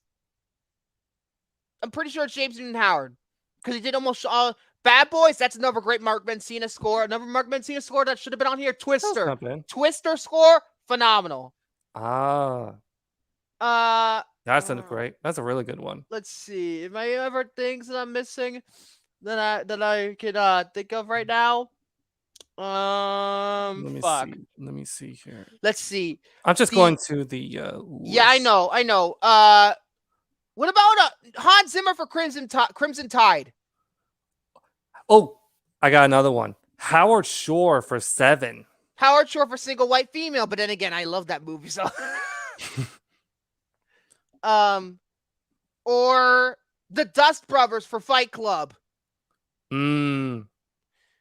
or fucking. There's too many to There's way like. too fucking many. Way too many. Like, oh, I forgot who did the score for this. For the Shawshank Redemption. Who the fuck did the score for that? Was it Thomas Newman? That is another good one. Was that Thomas Newman? I need to check. Yes, Thomas Newman. For Shawshank Redemption, That fucking score- incredible. Wow. Talk about amazing music. Oh my god. Like, literally, there are so. Fargo! Who did the score for Fargo? Oh, speaking of Howard Shore, Silence of the Lambs. Oh, that's right. That is right. That's right. That's right. Other ones I'm thinking Hell, of, I would also put in Thelma and Louise for Hans Zimmer. I've never seen it, so I wouldn't tell you any. True Romance! Speaking of Hans Zimmer, True Romance, where the fuck is that? You know, True Romance's score is used in so many movie trailers, it's not even fucking funny. It's the piece, You're So Cool, is used in almost a lot of movie trailers. You know, do, do, do, do, do, do, do, do, do, do, do, do. I'm horrible at singing, clearly, but that's unacceptable. That's one of Zimmer's best. Danny Elfman for Batman Returns. That's a great one. Let's see. I would put Trevor Jones for Cliffhanger and Dark City on here. Let's see. James Horner for Apollo 13. Love that film. And Ransom, James Horner. Nancy Wilson, Jerry Maguire, but you knew that already. And Nick, Lenny Smith, and Hans Zimmer for The Rock. Speaking of which, The Rock came back to wrestling the other day. He did. Yeah. Because the writer's strike was so bad that he decided to come back. Yeah. I wonder how he's gonna do in wrestling. After all of these years later. Like, it felt like it's been that long ever since he did professional wrestling. Oh, yeah. It felt like a long time ago. It really did. Jerry Goldsmith for Mulan. That's a good one. Love that score. And I'll make a man out of you. Jerry Goldsmith for The Mummy. That's one of his best. That's a fun one. And even though I don't like the movie, I'll go to bat for this score. Thomas Newman, American Beauty. I haven't seen it, so. Movie hasn't aged well, but the score's great. So, there you go. That's all the fucking shit that was missing. Horrible list. F. F. Yeah. Okay, William. Time for a little mojo list. And it's going to be the top 20 movies that cause people to walk out. Before you do that, Grammerville for The Crow? Yeah, absolutely. Oh, yes. I forgot. Well, I do prefer the score for Dark City done by Trevor Jones. I do prefer the score for Dark City. Dark City is fucking amazing. I can't wait till it lands on it. It's fucking amazing. Oh my God. Don't jinx it now, please. Oh, Jesus. Don't go ahead. Number 20 is a movie called Caligula from Caligula, is that the porno movie? The porno, it was with all-star cast, like Malcolm McDowell, Helen Mirren. They were it's basically done by Penthouse Magazine. Yeah. Oh my God, the fucking porno historical epic movie. Yeah, that was why the film was mostly criticized at the time, all because of its violence too. True, but it's mostly the sex. Yeah. Number 19 is a movie that we don't talk about. What? What's one? Even though we don't. Fight Club. I don't get why it's controversial. Yeah, I don't get it either. Even though it's about society. It's not. It doesn't promote any of the things that they're talking about. It's about how society sucks dick. That's how it is. Well, it was also still relevant to this day, actually. Yeah, because society's got even worse. Oh my God, it has gone down the drizzling shits lately. Anyway. Number 18 is I Can See The Revenant. I think it's because of the bear pacing. sequence. No, it's probably because of pacing. It's probably because of the pacing. It's a very slow moving movie. The bear is probably fucking tame compared to pacing. Although to be fair, I have not seen this movie in such a long time, so Me either. cannot comment on it. This one I could definitely see. Number 17 is The Walk. The Walk. Is that the one where the Robert Zemeckis movie about the guy who walked the two towers? Not the two towers, the Twin Towers, not the two towers. What the fuck are you talking about? Yes. And yeah, I could definitely see that because I'm pretty Especially in sure. IMAX 3D, apparently people vomited. Oh yeah, and it's also too. It's just like builds like a huge level of fear of heights. You know. Oh, I'm very afraid of heights. Oh, I can't. I don't know if I can do that. Same here, man. I cannot deal with such. Well, to be fair, I heights. could deal with it better in movies, not in real life. Yeah. Number 16. I cannot believe this film was. I think it was nominated for Best Picture and Director. This was just like. This was back in the 2011 Cannes Film Festival. Cannes? Dear. Where the Tree of Life got booed so bad. The Tree of Life? Fuck you, Terrence Malick. That's all I gotta say. Oh, my God. I'm not gonna see any of your fucking moves, you pretentious screensaver motherfucker. Oh, that movie is so overrated. It's not even funny. All they do is fucking have Emmanuel Lubezki fucking walking around and shooting the scenery. That's it. That's basically what he told. What a waste of that cinematographer, by the way, because he's fucking phenomenal. Yeah. Number 15, I could definitely see it. The Passion of the Christ. I could see why too. It's very controversial. With that being said, I feel like since it was the highest grossing film of 2004, it made an impact. Whether you like it or not. Yeah. Number 14 is A Clockwork Orange. Oh, I could see that because fucking Stanley Kubrick goes unhinged. Oh. Is the pacing better? That's my question. Oh, dear God. You know what Jose just sent me? What?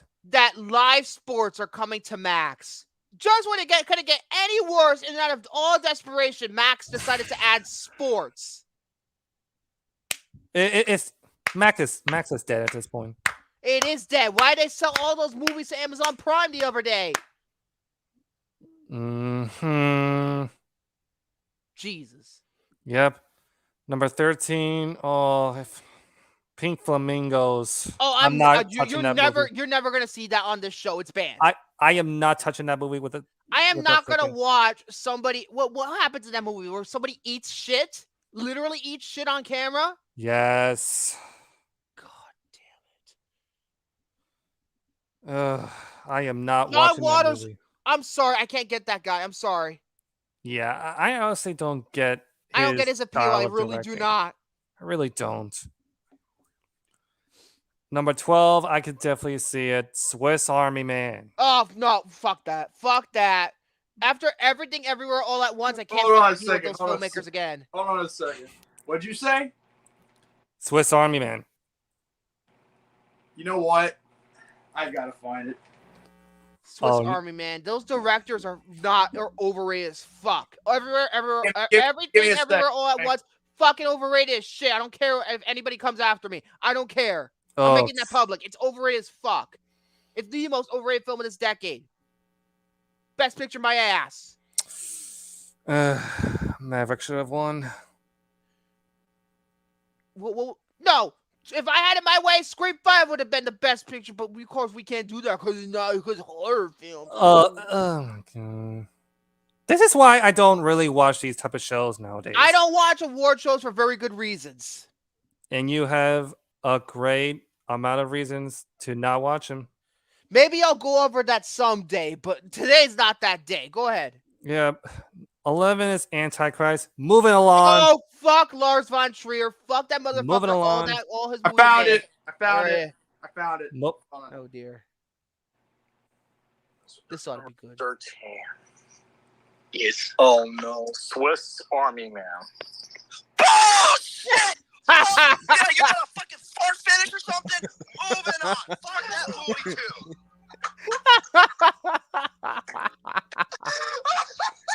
Well, that is a thing. I mean, hey, watch me. I'm going to scare a bear away by this dead corpse who can talk and come back alive all of a sudden. I'm going to rip a big ass front flip and I scare the fucking bear away. Ha ha ha. Fuck this movie. It's retarded. If you think that movie's retarded, Roby, watch Everything Everywhere All at Once. Even more fucking retarded. That was from episode 60 of the Pan Game podcast. Yeah, I remember that very vividly. Which led me to the network community. Yeah, so, yeah, those directors, the Daniels, whatever, I'm not going to see any of one of their films ever again.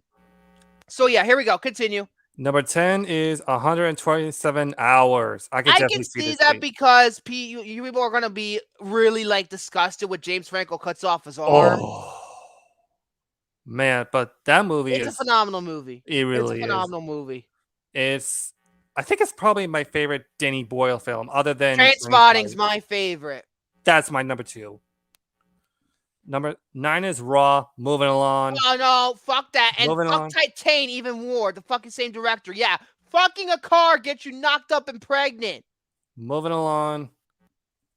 Number 8 is by a fucking like half human, half car baby. Give me a fucking break. Best picture at Cannes Film Festival. Fuck Cannes. I don't care if I'm saying that. Fuck Cannes Film Festival. Fuck them. Pretentious asses. Hey, hold on a second. I blacklisted every Lars von Trier movie. Good. More like Lars von Queer at this point. He's a fucking ass cunt stain. I'm sorry. He's a bona fide scrub, and he cannot direct. He cannot. He's pretentious fuck, and his fucking Nazi fetishes and jeez. Moving. Fucking, there's a scene in House of Jackpot where he literally cuts Riley Keogh's tits off. No. Waste of a good talent like her too. Seriously. No, moving along. Number 8. I don't get this movie. It's one of the greatest movies. Pulp Fiction. Oh, I can see why. Because it's violence. The violence. Also the scene where he has to put the fucking the adrenaline inside Mia. I think it was adrenaline. Puts the shot in. Boom. Or it's an EpiPen. It looked like a fucking huge EpiPen though. I think it was adrenaline. So there you go. Yeah, well, that's probably why. Yeah, well, Pulp Fiction is definitely one of the greatest movies ever. It is one of the greatest films ever made. Like, it's literally Tarantino's magnum opus. Yeah, he hasn't gotten better since. Well, he has made a couple of good movies, to be fair, but quite a few good movies, but nothing reached the level of Pulp Fiction ever again. No. Nope. Number 7, Irreversible. Moving along. Fuck Gasper, no. Moving along. Number 6 is Freaks from 1932. Yeah, I can see why. Number 5, Saving Private Ryan. I can see because the fucking opening scene, especially, it's a very fucking violent movie altogether. It's very violent. It is probably one of those goriest war movies ever. Like, the gore is absolutely insane. It's about on the level of horror movies. That gore. Yeah, it even says too, like, the opening scene of soldiers landing on Omaha Beach was so visceral and anxiety-inducing. It overwhelmed some viewers to the point of walking out of the cinema, particularly veterans who actually were in war at the time, you know? But yeah, I feel like that movie is the greatest war movie ever made. It is the greatest war movie ever made. Not Dunkirk! Not Dunkirk! Oh, that or... No, not Dunkirk, because the character development's non-existent. Glory. That's why Private Ryan. Or Glory. Glory's pretty good. Yeah, really good. I love Glory so much. I love that film. Number 4 is a movie that introduced us all to the Count. Moving along. Oh, for fuck's sake. Why we have to bring up that movie again? Moving along. Again, the reason I'm here, so. Moving along. Number 3, Cloverfield. Yeah, because the vomit, the shaky cam. It get really relentless. Well, it's a good movie. It's a really good movie. I like that movie a lot. Number 2, speaking of shaky cam, The Blair Witch Project. Oh, fuck that movie. Fuck it. Fuck it to hell. I did a whole review. We did a whole review. I'm not going to reiterate again because fuck The Blair Witch Project. And number 1, The Exorcist. I could see why, because it gave people nightmares. Unfortunately, I don't think The Exorcist believer is going to give people nightmares. They're just going to be walked off, pissed off. David Gordon Green, I'm sorry. I don't think this is going to be any good. Yeah, like after he destroyed the Halloween legacy, I have no hope in this thing. He's going to destroy The Exorcist. He's going to make it his bitch. If anything, Exorcist, most of the Exorcist movies are not very good. Although I've heard the third one is actually Yeah, but pretty everything good. after that, the heretic in particular, and the exorcist the beginning. Yeah, the heretic. That's the worst one. Oh, I'm probably not gonna bother with those sequels because Good. I only want the first one to be in my head. All right, Jordy. Your turn. I thought it was his turn. He did his turn. Oh, he did his turn? Did. No. Oopsie. Okay, so what else? Well, there is this new thing that came out not too long ago that I'm excited about. What is it? It happened last week while I was on vacation. It's it is the remaster, remake, or whatever you want to call it, of Paper Mario: The Thousand-Year Door being They're remaking that? They've remade it, and it's going to be released on the Switch. Oh yeah, my bad is a remake. I thought it was not a remaster, like not the same fucking GameCube file. It's not the same game because the thing is. Okay, it's the remake. It's a remake because sometimes they remaster stuff. Like the Quake remaster was on Switch, so yeah, well, and 2. But this one right here, it was announced on Nintendo Direct, and as soon as I saw it, I was like, "Holy shit!" Like you guys see my show with Jordy Marathon last year, November and December and not January because that doesn't count. March, and you see me do the Paper Mario gameplays. Yeah. And guess what? Paper Mario: The Thousand-Year Door, that is one of them. And apparently it's a better game than the first one. Well, the thing is, nothing will ever, replace Paper Mario. Okay, let's be real. Yeah, but I heard a lot of people think The Thousand-Year Door is a superior game. That's what I've heard. Yeah, well, the thing is, the reason why they say that is because you can do a lot of things in that one than you could never do in Paper Mario. But probably because of the answers before limitations. But anyway. But the thing is, none of it would be possible if it wasn't without the first Paper Mario game. So as far as I'm concerned, if there's anything that needs a remake, that should also be one of them, Paper Mario. But Paper Mario: The Thousand-Year Door, I have to admit, that is one of the many things I'm looking forward to get, and it will happen in 2024, which will be the 20th anniversary when they first released. Because they're on 04. That's right. So, did they say there was another F-Zero game coming out or something? People were saying there was. I believe so. Yeah. But I'm not really looking forward to F-Zero because I'm not into it like most people are. It's too hard. It's too hard. It's way too hard. The only thing that I'm interested in is Super Mario Brothers Wonder, Super Mario RPG, the remake of the original SNES game, which from beginning to end is actually a legit remake, and it doesn't even say the Legend of the Seven Stars. It just says RPG. So I have this theory that they're going to be remaking every single Mario RPG game, not just Super Mario RPG, but I think they'll be remaking, the Mario and Luigi, saga too. I remember playing. It's possible they'll do Superstar Saga, and I don't think they'll ever do Partners in Time because they don't consider that canon anymore for some reason. But yet that's Bowser Inside Story. What about that one? Bowser Inside Story. That is a fun game. Yeah, I remember playing those Mario and Luigi games. And possibly Paper Jam. I can't really be sure. But I will say Nintendo is actually doing something good for once with these remakes. And I have to say I think this ought to be good business for them because even if you don't, the difference between when someone says, what's the difference between video games getting remakes and then you have these reboots for movies and TV shows? The thing about that is that the games are more interactive and they also... Let me finish. Let me finish. The difference is the fact that everybody in Hollywood are running out of ideas faster than, you could spill water, okay? Video games, in a sense, you never get to see that many good video games anymore. In fact, the only time you ever could is if you buy the actual consoles like I'm doing. Like, I'm planning on getting a Nintendo Entertainment System soon. So I can, play some Super Mario Brothers. Maybe Lost Levels just to see if I can beat it and do something that David could never do. And on top of all that, I just want to, have fun with the old school stuff because that's what people love the most. They love playing old school stuff. And sometimes people profit off the nostalgia. like Paper Mario: The Thousand Year Door. That is like the first Paper Mario game I ever played when I was a kid.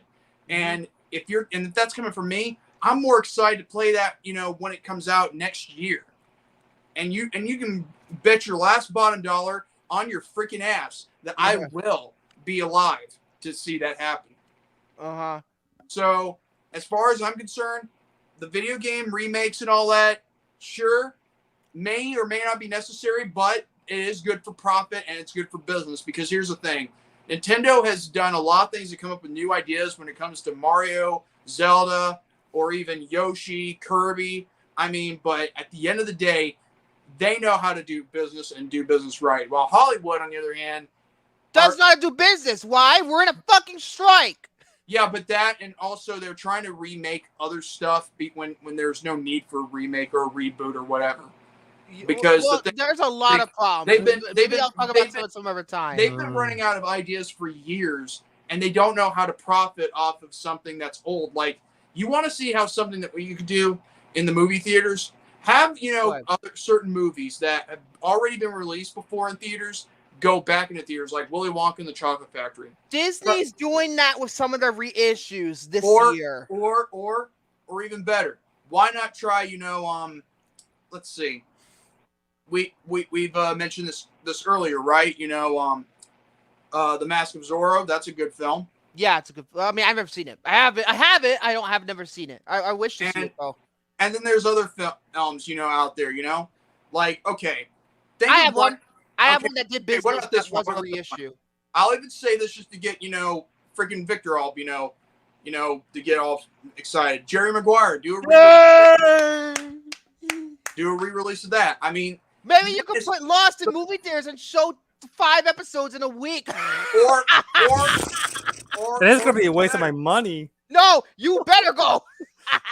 Well, I've never seen how about this one? Batman 1989. Yeah, that's been re-released a couple of times. It was re-released, I think, a couple of days ago for Batman Day, I think. But here's the problem.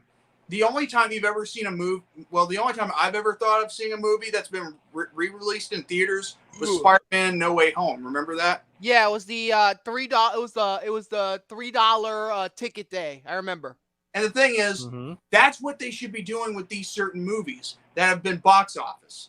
You know why? Because look at the Avatar re-release last year to prep for the sequel. Yep. Did business. So that way they can still keep in business. They don't have to worry about, what happens next in the And I saw the re-release of Avatar. That was the first time I ever saw it in 3D. It is an experience I will never forget. Man. The point I'm making is some of these re-releases that they can do, they can profit off of them without, wasting any more dollars on any more, production that isn't being done now. So they don't have anything to lose because, again, this is Hollywood we're talking about. Yeah. Do what Nintendo is doing and profit off of remakes and re-releases of certain games, just like you'll do with movies, like classics. You know what I mean? So if they they should do it because I think, yes, you're right. It does make good business. Like, look at, say, for example, one of the most successful re-releases of all time that happened in 2011. Remember when The Lion King was released in 3D for like 2 weeks only and was a huge fucking hit? Oh, and guess what? The Phantom Menace, it got a 3D release. Yes, it did. So, and they didn't release the other two for some reason. Yeah, well, the reason why they never did was because at that time, George Lucas was already in business talks with Disney, so. Oh, because I know that the 3D versions of Attack of the Clones and Revenge of the Sith were like shown at Star Wars Celebration at one point, something like that. Something like that. The conversions were already done, and they showed it at Star Wars Celebration. So I do believe that re-releases are good business. For example, when Scream 7 comes out, which it will, what about them? They did a marathon of all of the previous 6 movies to lead up to 7. I'll go pay my money to see that shit in the fucking theater. Of course I will. And Jerry Maguire, I'll be there day 1. Yep. You'll be there for the Thursday night showing. Raj, I think they just came back. But yeah, point I'm making is this is why I'm looking forward to a re-release and a remake of, which has already been remade of Paper Mario: The Thousand Year Door. I think it's profitable. And just like with Super Mario Brothers Wonder and Super Mario RPG, I'm looking forward to it when 2024 comes around the corner. And Jose brings up a good point. Nightmare Before Christmas is coming back to theaters on October 20th. He makes a good point. Yep. I think Hocus Pocus is getting a re-release too. Kill me right now. I believe so. Yeah, for his 30th anniversary. Fucking Hocus Pocus. Shoot me. Yeah, and for Nintendo, no, please give me Metroid Prime 2 and 3 remastered. Yeah, they remastered the first one, but not the last two, which is odd. Please. That's pretty much all I got to say right there for my topic. Okay, so yeah, to put this even further, yeah, here's some other movies I would like to see a re-release, other than like Jerry Maguire and all the stuff I want to say. The other ones I do want to see, Jesus, excuse me, whatever ones that it could be re-released and make money. What about Batman Mask of the Phantasm? I'm sure that would do pretty well. Well, really, any of the Batman movies aside from Batman and Robin, I don't think anybody's gonna go see Batman and Robin in a fucking theater. I really don't think so, because that movie is pretty fucking bad. Chill out, stay cool, bad boy. And another one I would say too would be, just for shits and giggles, Happy Gilmore. Roby would have liked that, though. He would have liked the Happy Gilmore would get a re-release. So, yeah, this is one of those things where I think it's endless opportunities in terms of reissues. I mean, studios really need to get on that, especially considering the writer's strike is in its worst stage. I think they're going to have no choice but to start re-releasing shit. I agree. They're going to have no choice. So I think that's what they're going to do. And I have a feeling more delays are coming because the fact is that good for business is good for money. So because I feel like a lot of delays are coming very soon. Certainly, The Exorcist is going to come out, but I know that for sure. And the Marvels, I don't think that's going to come out. I think it's going to be delayed till next year. I really don't. I really think so. Doom Part 2, Dung Part 3rd got delayed already. Aquaman is staying in its December release because Warner is sending it out to die. And as for Color Purple and Wonka, I don't fucking know. So and by 2024, January 2024, they're gonna have fucking nothing. So they gotta be careful. And yeah. So that being said, we're gonna take a commercial break, and when we come back, we talk about the actual fucking movie in this fucking thing. Dang. When you have cable and your picture freezes, you get irritable. When you get irritable, your work suffers. When your work suffers, the wrong man is convicted.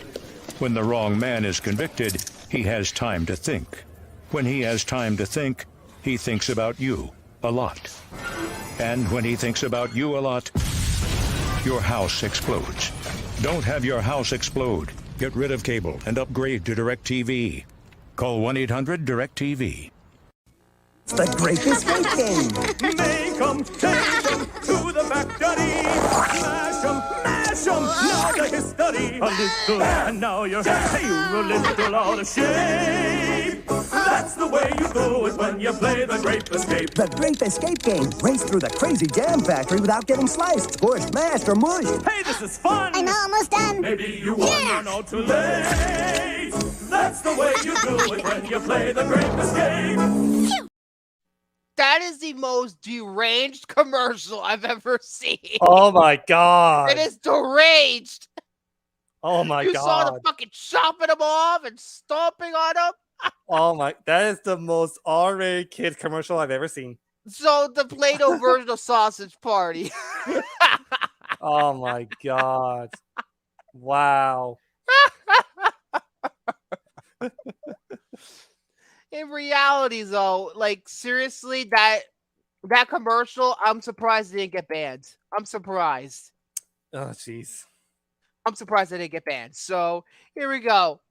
This is it. The review that we've all been waiting for. We're going to be reviewing the director's cut of this movie because I couldn't find any other fucking version online. This cut is like longer than the original theatrical version. It's like 2 hours and 46 fucking minutes. Why are you waving your hand like that? What are you, Denawi? Hand. yo. Hand. Yo, Victor, I got something to say. Don't you dare say the lyrics out loud, or else we're gonna get fucking claimed by YouTube's stupid guidelines. Oh my god, I'm not gonna do that. Otherwise, I'll just be like controversial. Oh, but we do say fuck a lot, so I don't know how will they react to that. Yeah, but yeah, I don't know what caused us to pick this movie from Victor. I did for some reason. I don't know how it. What caused it? I don't know either. So with that being said, in terms of this review, before I get going, Jordy did not have time to review the entire film. So with that being said, it's going to be just the two of us reviewing this movie because the movie's fucking long. So I don't blame him because the movie is very, very, very long, and he'll review the next movie when we spin on the wheel later. So with that being said, all together, we're going to review the director's cut, the 2015 biopic music film. You want to say the title of the movie?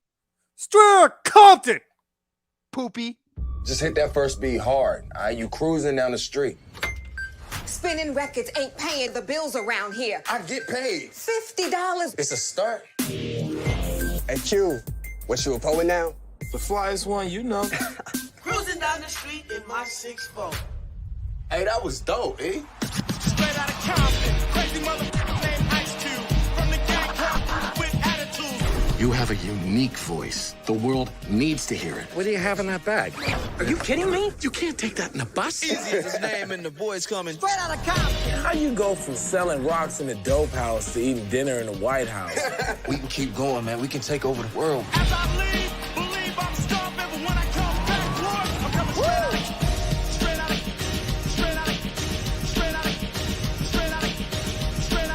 I'm coming straight out of Compton. What's NWA stand for anyway? No whites allowed? Something like that. Rated R. Straight Outta Compton. I hope that didn't get the YouTube content ID system getting all mad. Oh boy, we're in trouble now. There was no TV spot that I could find for the song, for the movie that didn't have the fucking song in it. So I just said, "Fuck it, I'm gonna take a risk." You gotta take risks somehow, one of these days. Straight Outta Compton is a 2015 American biographical drama film directed by F. Gary Gray, screenplay by Jonathan Herman and Andrea Burhoff, story by Esley Savage. Never mind. Savage. Alan Wankus. I swear to God, that's his name. Alan Wankus. And Andrea Burhoff. Produced by Ice Cube, Tomika Woods Wright, Dr. Dre, Matt Alvarez, F. Gary Gray, and Scott Bernstein, starring O'Shea Jackson Jr., Corey Hawkins, Jason Mitchell, and Paul Giamatti. And it was released on August 14th, 2015 by Warner Brothers Pictures. Not Warner Brothers. Fuck, there's too many Warner movies that we're doing. Universal Pictures, alongside Legendary Pictures in that notorious deal that they made, which they're only this is their only successful movie of that deal, and Jurassic World. Anyway, budget was $28 to $50 million budget, and it made $201.6 million worldwide. The premise. Jesus, come on with the burping. Come on. Jesus, more than fucking. Oh my God. In 1988, a groundbreaking new group revolutionizes music and pop culture, changing and influencing hip-hop forever. NWA's first studio album, Straight Outta Compton, stirs controversy with its brutally honest depiction of life in southern Los Angeles, with guidance from veteran manager Jerry Heller, band members Ice Cube, Dr. Dre, Eazy-E, DJ Yella, and MC Ren navigate their way through the industry, acquiring fame, fortune, and a place in history. 7.8 out of 10 on IMDb, 89% rating on Rotten Tomatoes. So, well, what is it on Letterboxd before I fucking figure? It says like 3.8, 3.8, 3.8. It's 3.8. I believe you're actually correct. Like 3.8 average on. Yeah, 3.8 average. Yeah. Oh man, where do I begin with this movie? I'll let you go first. I'll start off by saying this though too. the first time I actually saw Straight Outta Compton was actually through Files, and Verizon Files, to be more specific. well, I usually go by like Files, like mostly short, because like Files is mostly under the Verizon branch. You know what I mean? So yeah, I was watching this movie. I was not a fan of hip hop at the time because I was more of like a hard rock type of person. But when I was watching the movie Straight Outta Compton, I remember being so. I found the movie being so riveting, and also it hits me very personally because this was also the movie too that got me introduced to the hardcore hip hop shit. Gangster rap. Yep. And I remember too, like 2 years ago, my uncle, he was such a kind man that he was able to burn CDs. Like, you know how you transfer? Yes, to burn CDs, you could finally, like, somebody use iTunes to burn CDs or something. And I remember this. Or LimeWire, if anybody remembers LimeWire. And I remember this very day too. Ever since I've listened to the whole entire Straight Outta Compton album, it's a great album. But that's besides the point. I'm talking about the movie, but that's the first album that got me introduced to hip hop. And after I rewatched the movie last night, wow. What? Okay, I'll say my experience with this movie, because I've seen most of this movie back in 2015 or something like that, but then I had to stop watching because it was very fucking late, and I think it was the director's cut, so it was pretty fucking long, and I had to like go to bed and stuff, and I hadn't seen it in its entirety until Friday night, last Friday when I saw it. Friday. And no pun intended. Oh, jeez, I saw it on Friday. Oh, come on. Damn. What was that? I saw this movie Straight Outta Compton on Friday, even though it references. You saw it on Friday. Yeah. Oh. What a coincidence, eh? You know what my favorite movie of the Friday saga is? Next Friday? I don't know. Something tells me it's next Friday for Next Friday. It's the Christmas one. No, that's Friday after next. That's Friday after next. Are you Friday sure? after next. Yes, it is Friday after next. I remember very vividly that being Christmas movie. I've never seen the other two. Maybe we'll get to them someday on this show. But oh, by the way, hold on. Oh my God! Oh, not Damon. I had a nightmare about that fool last night. But yeah, this is mainly about their NWA, the group, how it got started, and it goes all the way. It's not the National Wrestling Alliance. No, it's not. It's the ninjas with attitude. It's the ninjas with attitude. It's ninjas. Ninjas with attitude. You know? Yeah, my ninja. Okay, let's just be real here. If they're gonna make up a name with the N-word and all that, I mean, not gonna lie, they're the ones who titled it, not us. So I mean, technically, if they're okay with it, they're black and they're okay with it. But here's the thing: if we want to say it, we could. But here's the thing: we don't. But fucking sue us and we get canceled. But here's the thing: we could if we wanted to. Not going to. not going. You get the idea. But yeah, the whole thing is it goes from their beginnings in South Central, mainly like they're like high school students, essentially. Most of them are high school age at the beginning of the film, all the way up until Dr. Dre creates Aftermath, his record label. It goes all the way to that. So the beginning of the movie, they are just like down on their luck, especially Eazy-E. He's just, the movie shows, and the opening scene is literally him, dealing drugs with these other guys. And the police comes in to fucking take the drugs. It's almost like a scene from Breaking Bad, almost. It felt like a scene from Breaking Bad. Except where's Hank? That's my question. Where the fuck is Hank? Well, it kind of feels like reminiscent to those scenes from the actual show. But yeah, it does. The Hank scenes and what's his partner's name? Get his fucking name right now. I can't believe I forgot his partner's name. Oh my God. Why can't we forget? Fuck, you know what? Looking it up. I can't believe I forgot Hank's partner's name. Gomez. That's right. Gomez. Oh yeah. Yeah, I forgot about that. So same. it goes for that, and it's just they're down on their luck. They are living in pretty broken environments, not only like in their personal lives, but the police is just messing with them, like racially, like literally they're arresting them when they didn't even do nothing. Well, it's also it's just like really unfairness between it's the like, unfair police force between and and at the time, the actual and I think black community.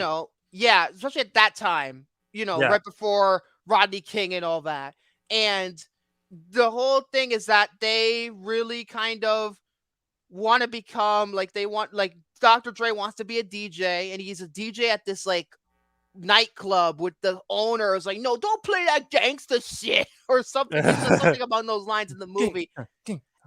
But yeah, the whole thing. And when they kind of meet Cube and Dre and E, they pretty much form, a relationship, a friendship, and it ultimately, leads to the creation of NWA with a lot of our people. And it's Dre the one that kind of convinces E to create Ruthless Records, which was their record label for the longest time. And the first part of the movie is them kind of making it, making music and getting their deal with Priority Records, which will be very important later on in the movie once Ice Cube breaks up from NWA. And it kind of deals with the beginning and the rise, and then it becomes, even though it deals with the accomplishments as well as the struggles of that time period in that first hour, give or take. And the album becomes successful despite its controversy, and it deals with the success, the happy times, the good times, and the bad times in that first hour. Like when they go on tour, for example, the director's cut apparently adds a lot of the tour stuff. That's like most of the stuff that was cut down because the stuff on the tour, which I think is one of the best parts of the movie. Yeah, well, it actually feels like you're like in the actual concert, and you're all with them on the road too. Oh yeah, like even if you were to go to like a dark auditorium and see the movie for itself, it feels like you're actually there due to and the sound. I want to say something right now. The sound, because I have a fucking sound system, 5.1 Dolby Atmos. The sound in this movie is fucking incredible. The sound mixing is incredible, particularly for the performance sequences. Oh my god, they are really damn good.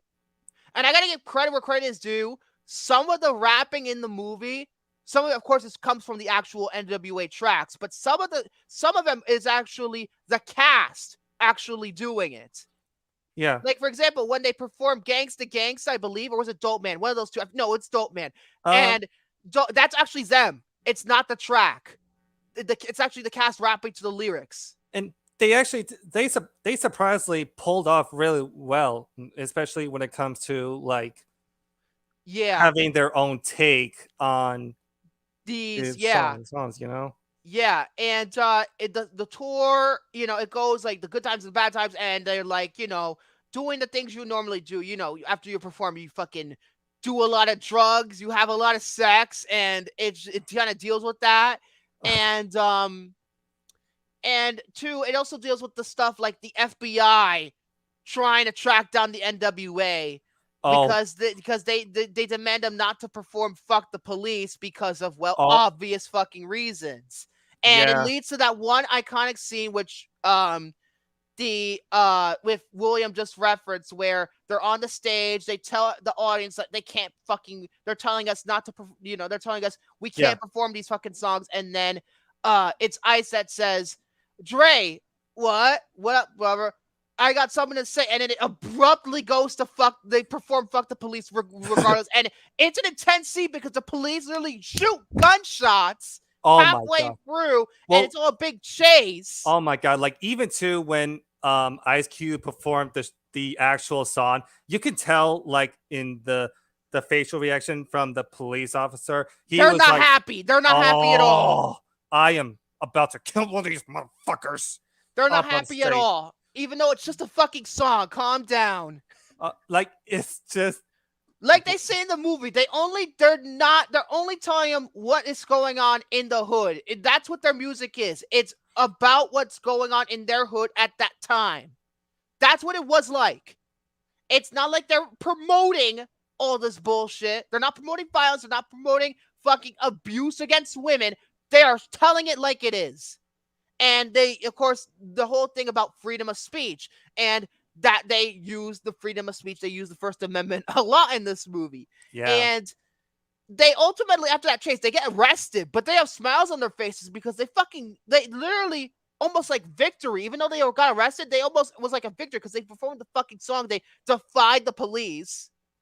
And it's a crazy ass scene. And man, it goes to the point where, you know, Paul Giamatti's character of Jerry Heller, he's a bit of a fucking scumbag. But Paul Giamatti, he pulls it off incredibly well. I think arguably this might be his best performance. I'm going to be honest here. And I'm going to say this though too, like right off the bat. How the hell did the Oscars did not nominate him for Best Supporting Actor? Oh, that's unacceptable. That is unacceptable. That is despicable. Like that is despicable. It is. He's absolutely outstanding. He's outstanding in this. This is absolutely. I think this is his best performance, hands down, in his entire career. I think so too. I really do think so. And O'Shea Jackson Jr., of course, he's the son of Ice Cube. He's phenomenal, absolutely phenomenal. Oh yeah. And Corey Hawkins, he's phenomenal as Dre. Jason Mitchell, though, as Easy, I think he might be the best performance in the entire movie.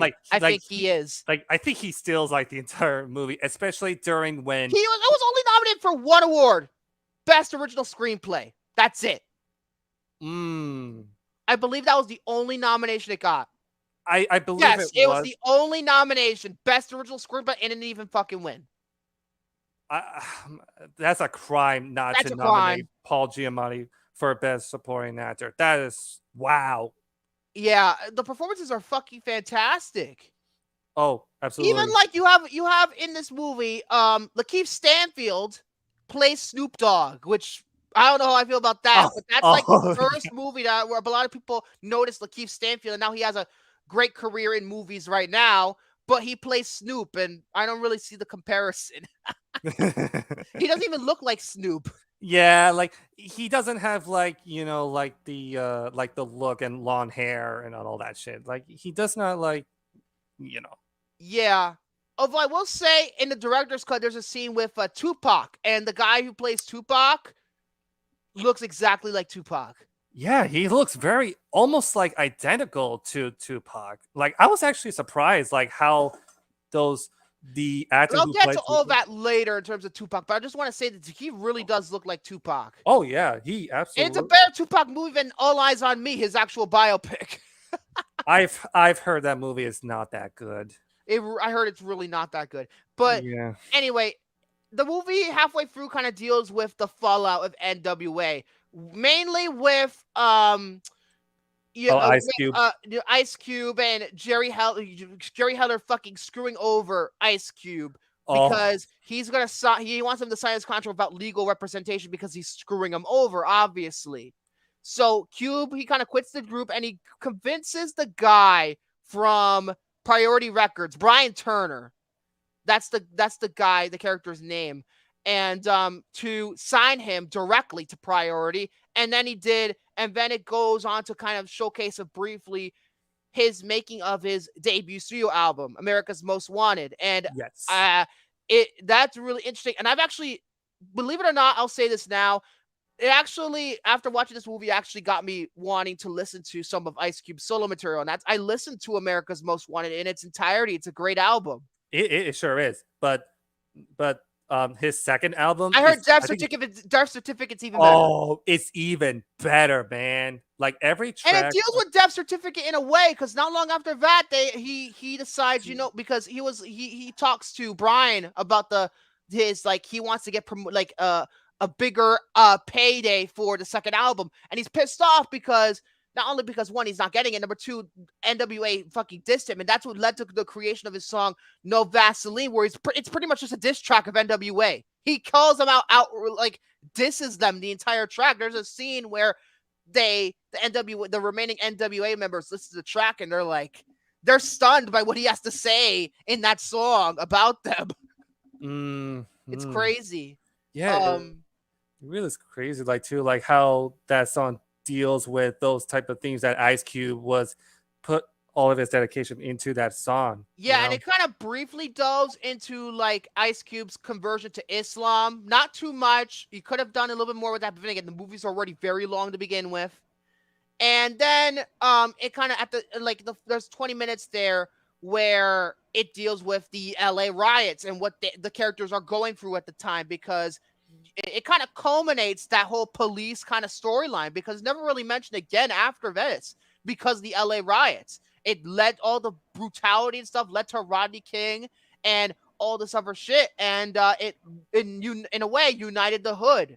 It really did. It united the hood. And then we got a bunch of movies based off that. Of course, Boys in the Hood, my favorite, Menace to Society. Yes. All these hood movies that are iconic today. Poetic Justice, that's another. Yeah, so, but then it kind of, in the second half of the movie, it deals with everything going on in their personal lives, mainly with Dre's relationship with Suge Knight and the creation of Death Row Records. I gotta say this right now. Suge Knight, he's a fucking dickhead. Oh, he is a cunt stain. Oh my god, you just want to like beat this guy so he much. is just despicable. Apparently, it's the real life story. It's not too far. Like, it's not like made for the movie. He's actually legitimately a piece of shit.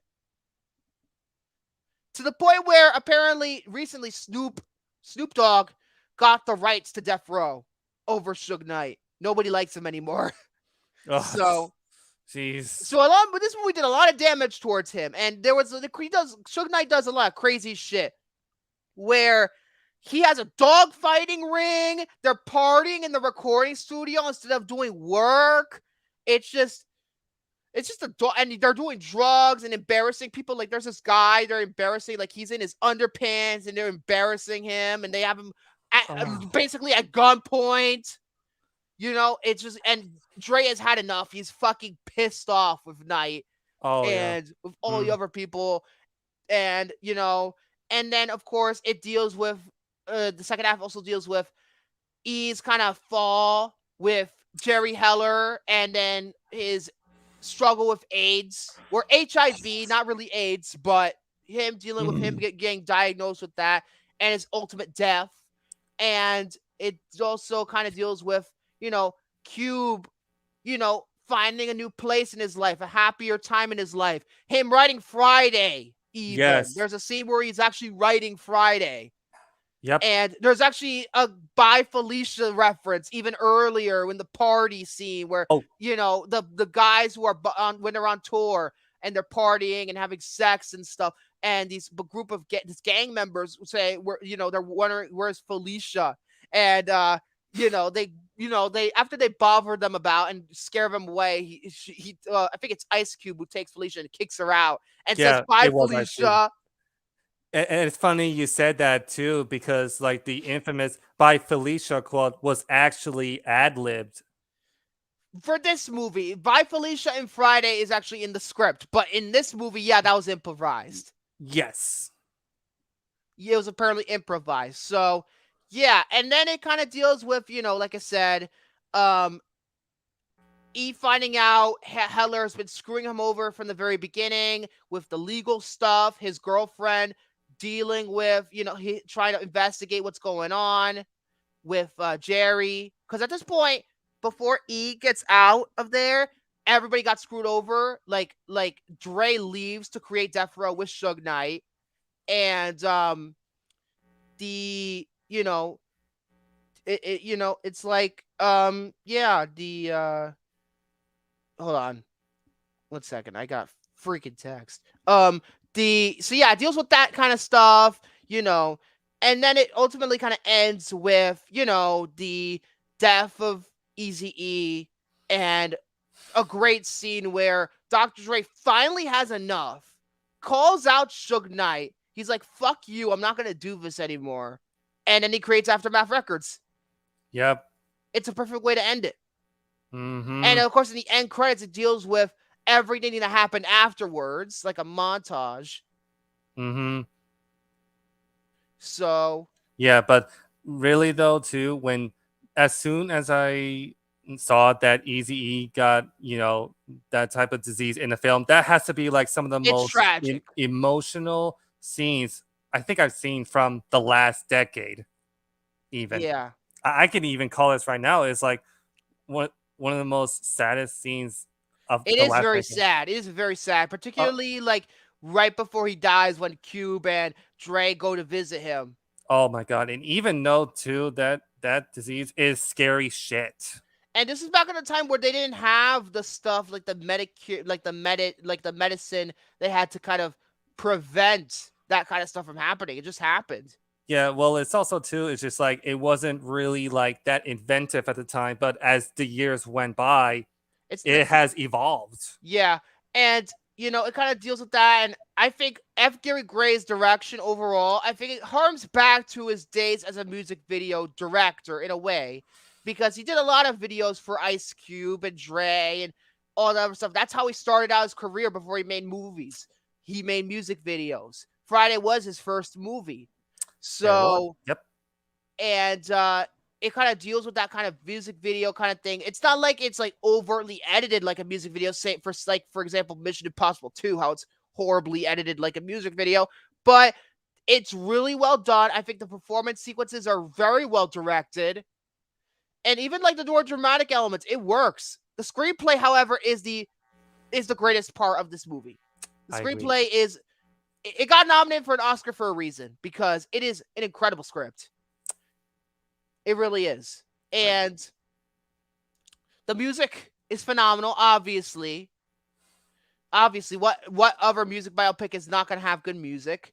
Absolutely. And I just like the cinematography, the grimy, gritty look it has, clearly inspired by gangster films of the time. Like, you could say, like, especially like it harms back to like how Menace to Society really looks in a way, if you know how the movie looks. And it's kind of like, I like to say it this way, even though it's not really like Scarface, it's almost like like the beginning of the movie is almost like a modern day Scarface.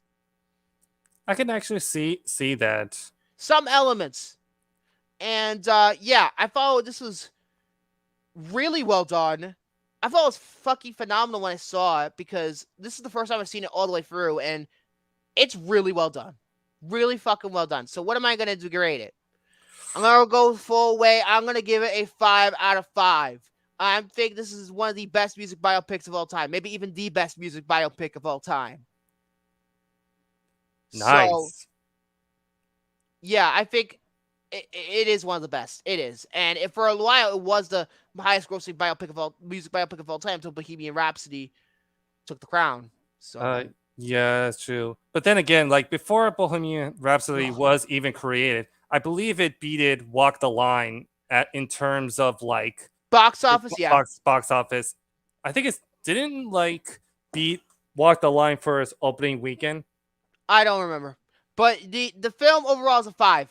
It's a 5. We pretty much covered everything that I really wanted to say. Great performances all around.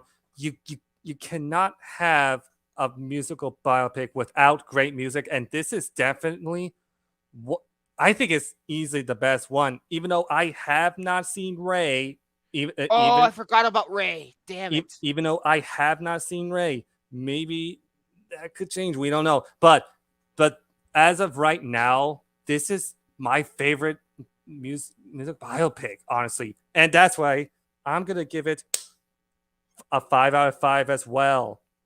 Okay. And this is one of the best movies of 2015. Yeah. And yeah, we pretty much covered everything that I wanted to say. Yeah, it's a phenomenal fucking movie. If you haven't seen it, I would suggest go watch the director's cut over the theatrical version. I really do. I think it's a better cut. Yeah, sure. Like it does like feel on, but it honestly doesn't even feel that way. It actually, to me, it doesn't. It felt like a really fast-paced movie because I was interested in the characters and their development. That's probably why I felt that way. So yeah, and the characters were really fleshed out too, and that's what I really loved about all these members of the group. And I actually really want to re-listen to the Straight Outta Compton album and their follow-up. And Words for Life, and also their EP albums that they did. The way you just said words for life. You know what you should be saying? Giant lizards for life. Oh, Jesus Christ. What about ninjas for life? Oh, midgets. No. Ninjas. I said ninjas. Ninjas. You silly Go goose. ninja, go ninja, go ninja, go ninja, go. He thought you said midgets. You silly goose. Okay, this is what I gotta say for you mistaking him for saying midgets. Okay, all right. This is what I gotta say. Fuck you, motherfucker! I'll kill you and his snot-nosed little motherfucking son! And fuck you, fuck New Jersey, and fuck Atlantic City! So yeah, I think that covers about everything. Before I spin the wheel, I just gotta do a few housekeeping stuff first, because I asked William earlier. We didn't have time to because I was refixing the wheel after what happened last week. So I was asking him who picked who. So I want to go through this shit again. Who picked Avatar: The Way of Water by any chance, William? Do you remember? I don't think it was me. Me. Was it you? Me. Okay. What about? Avatar: The Way of Water. What about come on, do Find Nemo. Who picked that? Me as well. Okay. Let's see, because I got most of the shit thing there. Red Eye, I believe, was you. Yep. I know. I certainly picked Red Eye. The Girl Next Door was me. I don't know why. The girl next door, she's all No singing. No. Bloody tampons. Secondhand lines. I'm pretty sure that was Jared. Tampons and I don't care. Bloody tampons. Haunted And I don't Mansion care. was Jared. I got Olympic gold. And then- I got Olympic gold. Okay, that's good. K. Who picked Joyride? Was it me? Whoa, Yes. whoa. Hold on a second. KKK. Oh no, I didn't mean it like that. Yeah, you did Joyride, Victor. Okay. Who picked National Lampoon's Vacation? I'm pretty sure it was Jared. Yes. Okay. Crow. See, yeah, him. Yeah. Yeah. Okay. I'm just going up by memory, you know. For me. Da. Okay, I think we are good. Let me just go back to the beginning to kind of make sure real quick. Go back up. By the way, Jordy, I did announce last week that until maybe late December, early January, we're not going to add more movies on the wheel. We're going to work our way up. We're going to work our way down through these movies that we have now. And then once we have, say, halfway through or get most of them done, we'll start adding movies on the wheel again. So, well, I do know we have this mandatory film we need to do, and that's on December 5th, and that's Scarface. Although, actually, it's funny enough, I want to mention since it's episode 45, I want to announce a mandatory review for episode 50 because it's episode 50. We got to do something big, and I know exactly what we're gonna do. The Room. Tommy was so yeah. The Room. I don't think I've ever seen that movie. That movie's fucking hilarious. That movie's hilarious. What would that land on? Episode 50. This is 45, so that's 5 weeks from now. 1, 2, 3, 4. October 24th, right before the mandatory Exorcist review. So I'm gonna write. Wow. That's a week before Halloween. Yeah, exactly. But that's the week before. The week of Halloween is our mandatory Exorcist review. So I'm gonna put episode 50, the Room review. So I'm gonna make that mandatory because it has to be. We have to do the Room. We have to.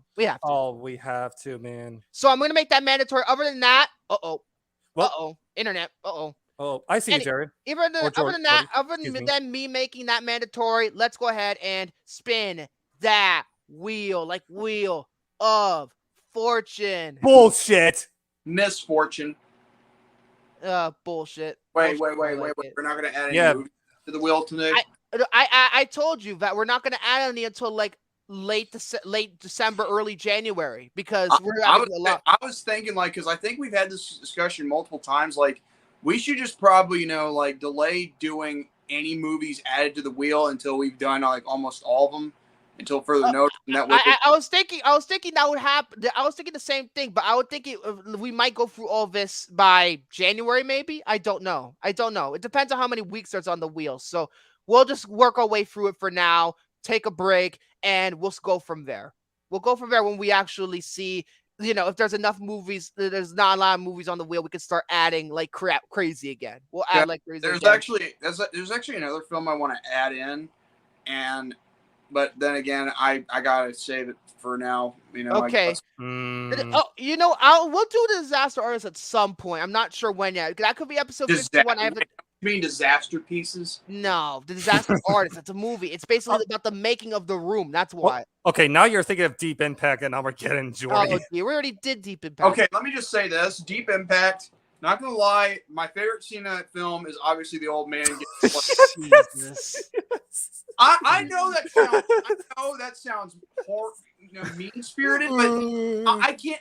Oh, you mean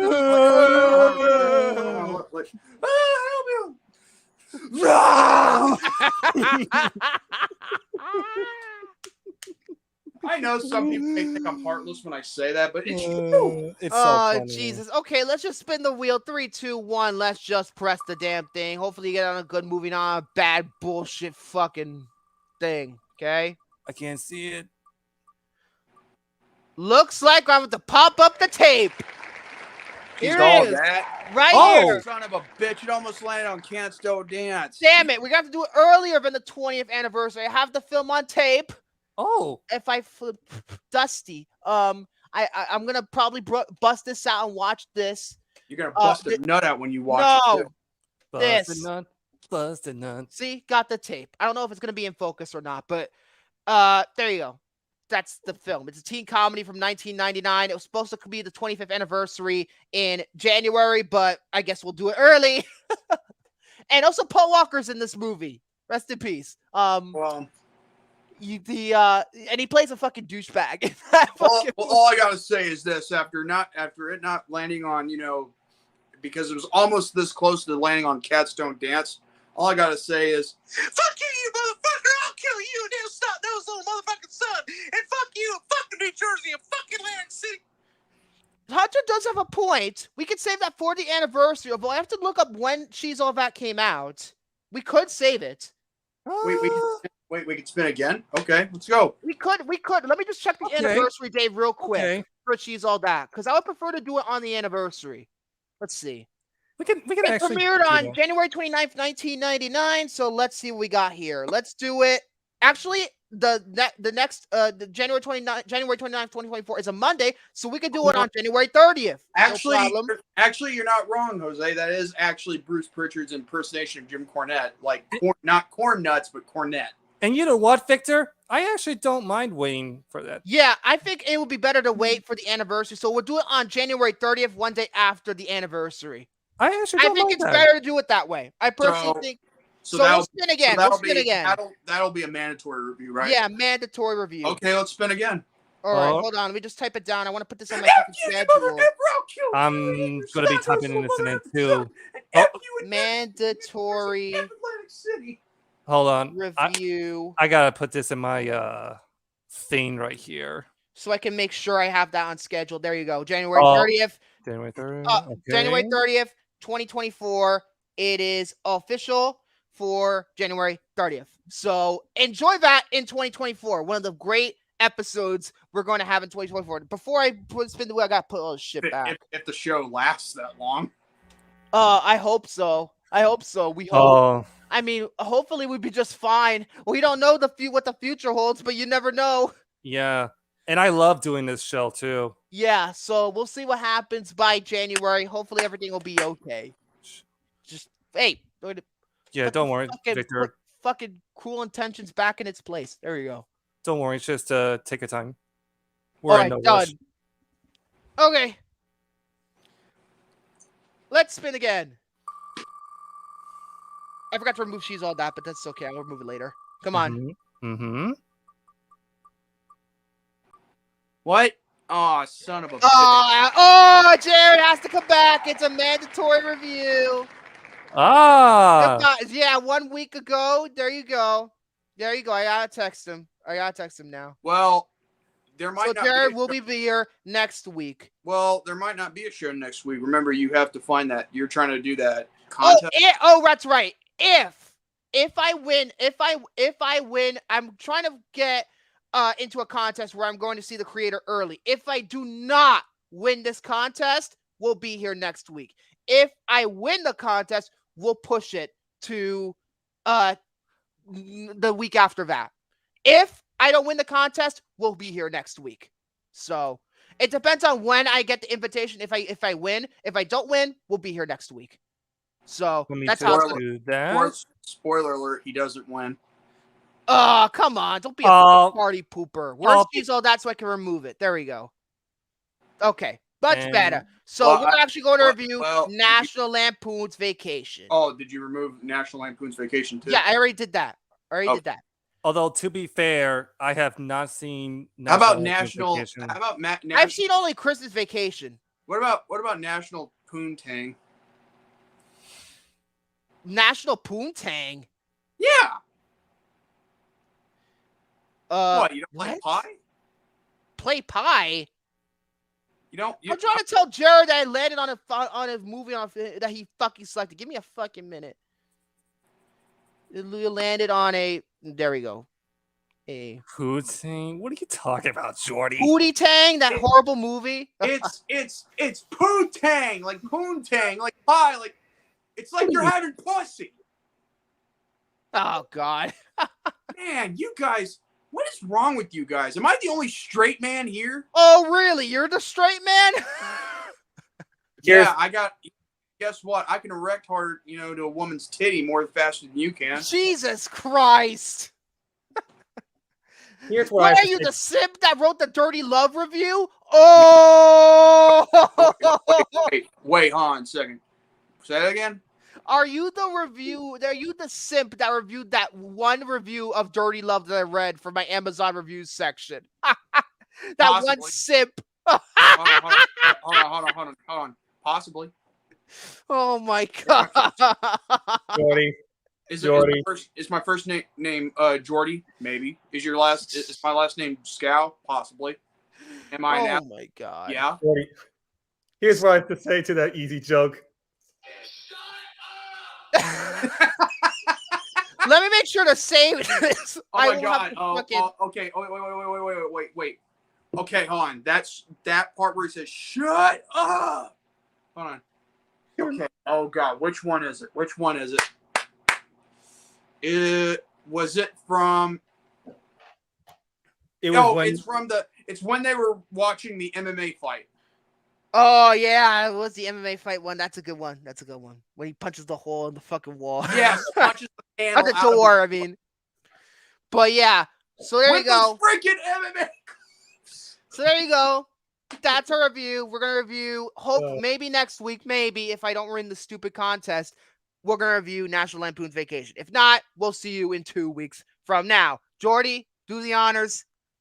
With that all being said, thank you all so much for tuning in for another exciting edition of the Popcorn Panel Podcast, episode 45. If you love this, give it a thumbs up. And if you missed your chance to live chat, comment down below. Give us your thoughts and opinions. Also, be sure to subscribe to the David 3000 Network. If you haven't done so already, please do it now if you're new.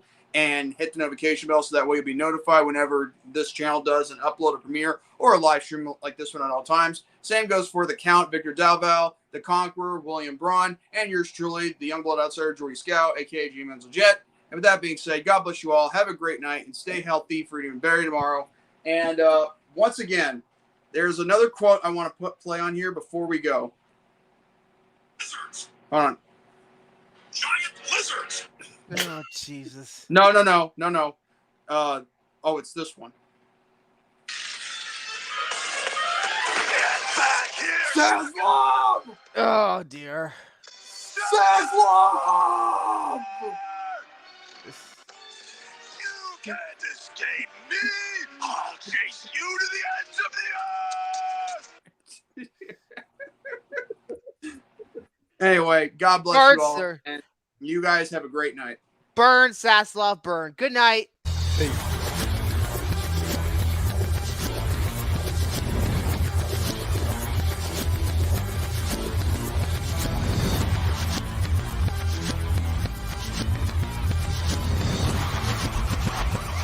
Giant lizards! Damn, this is so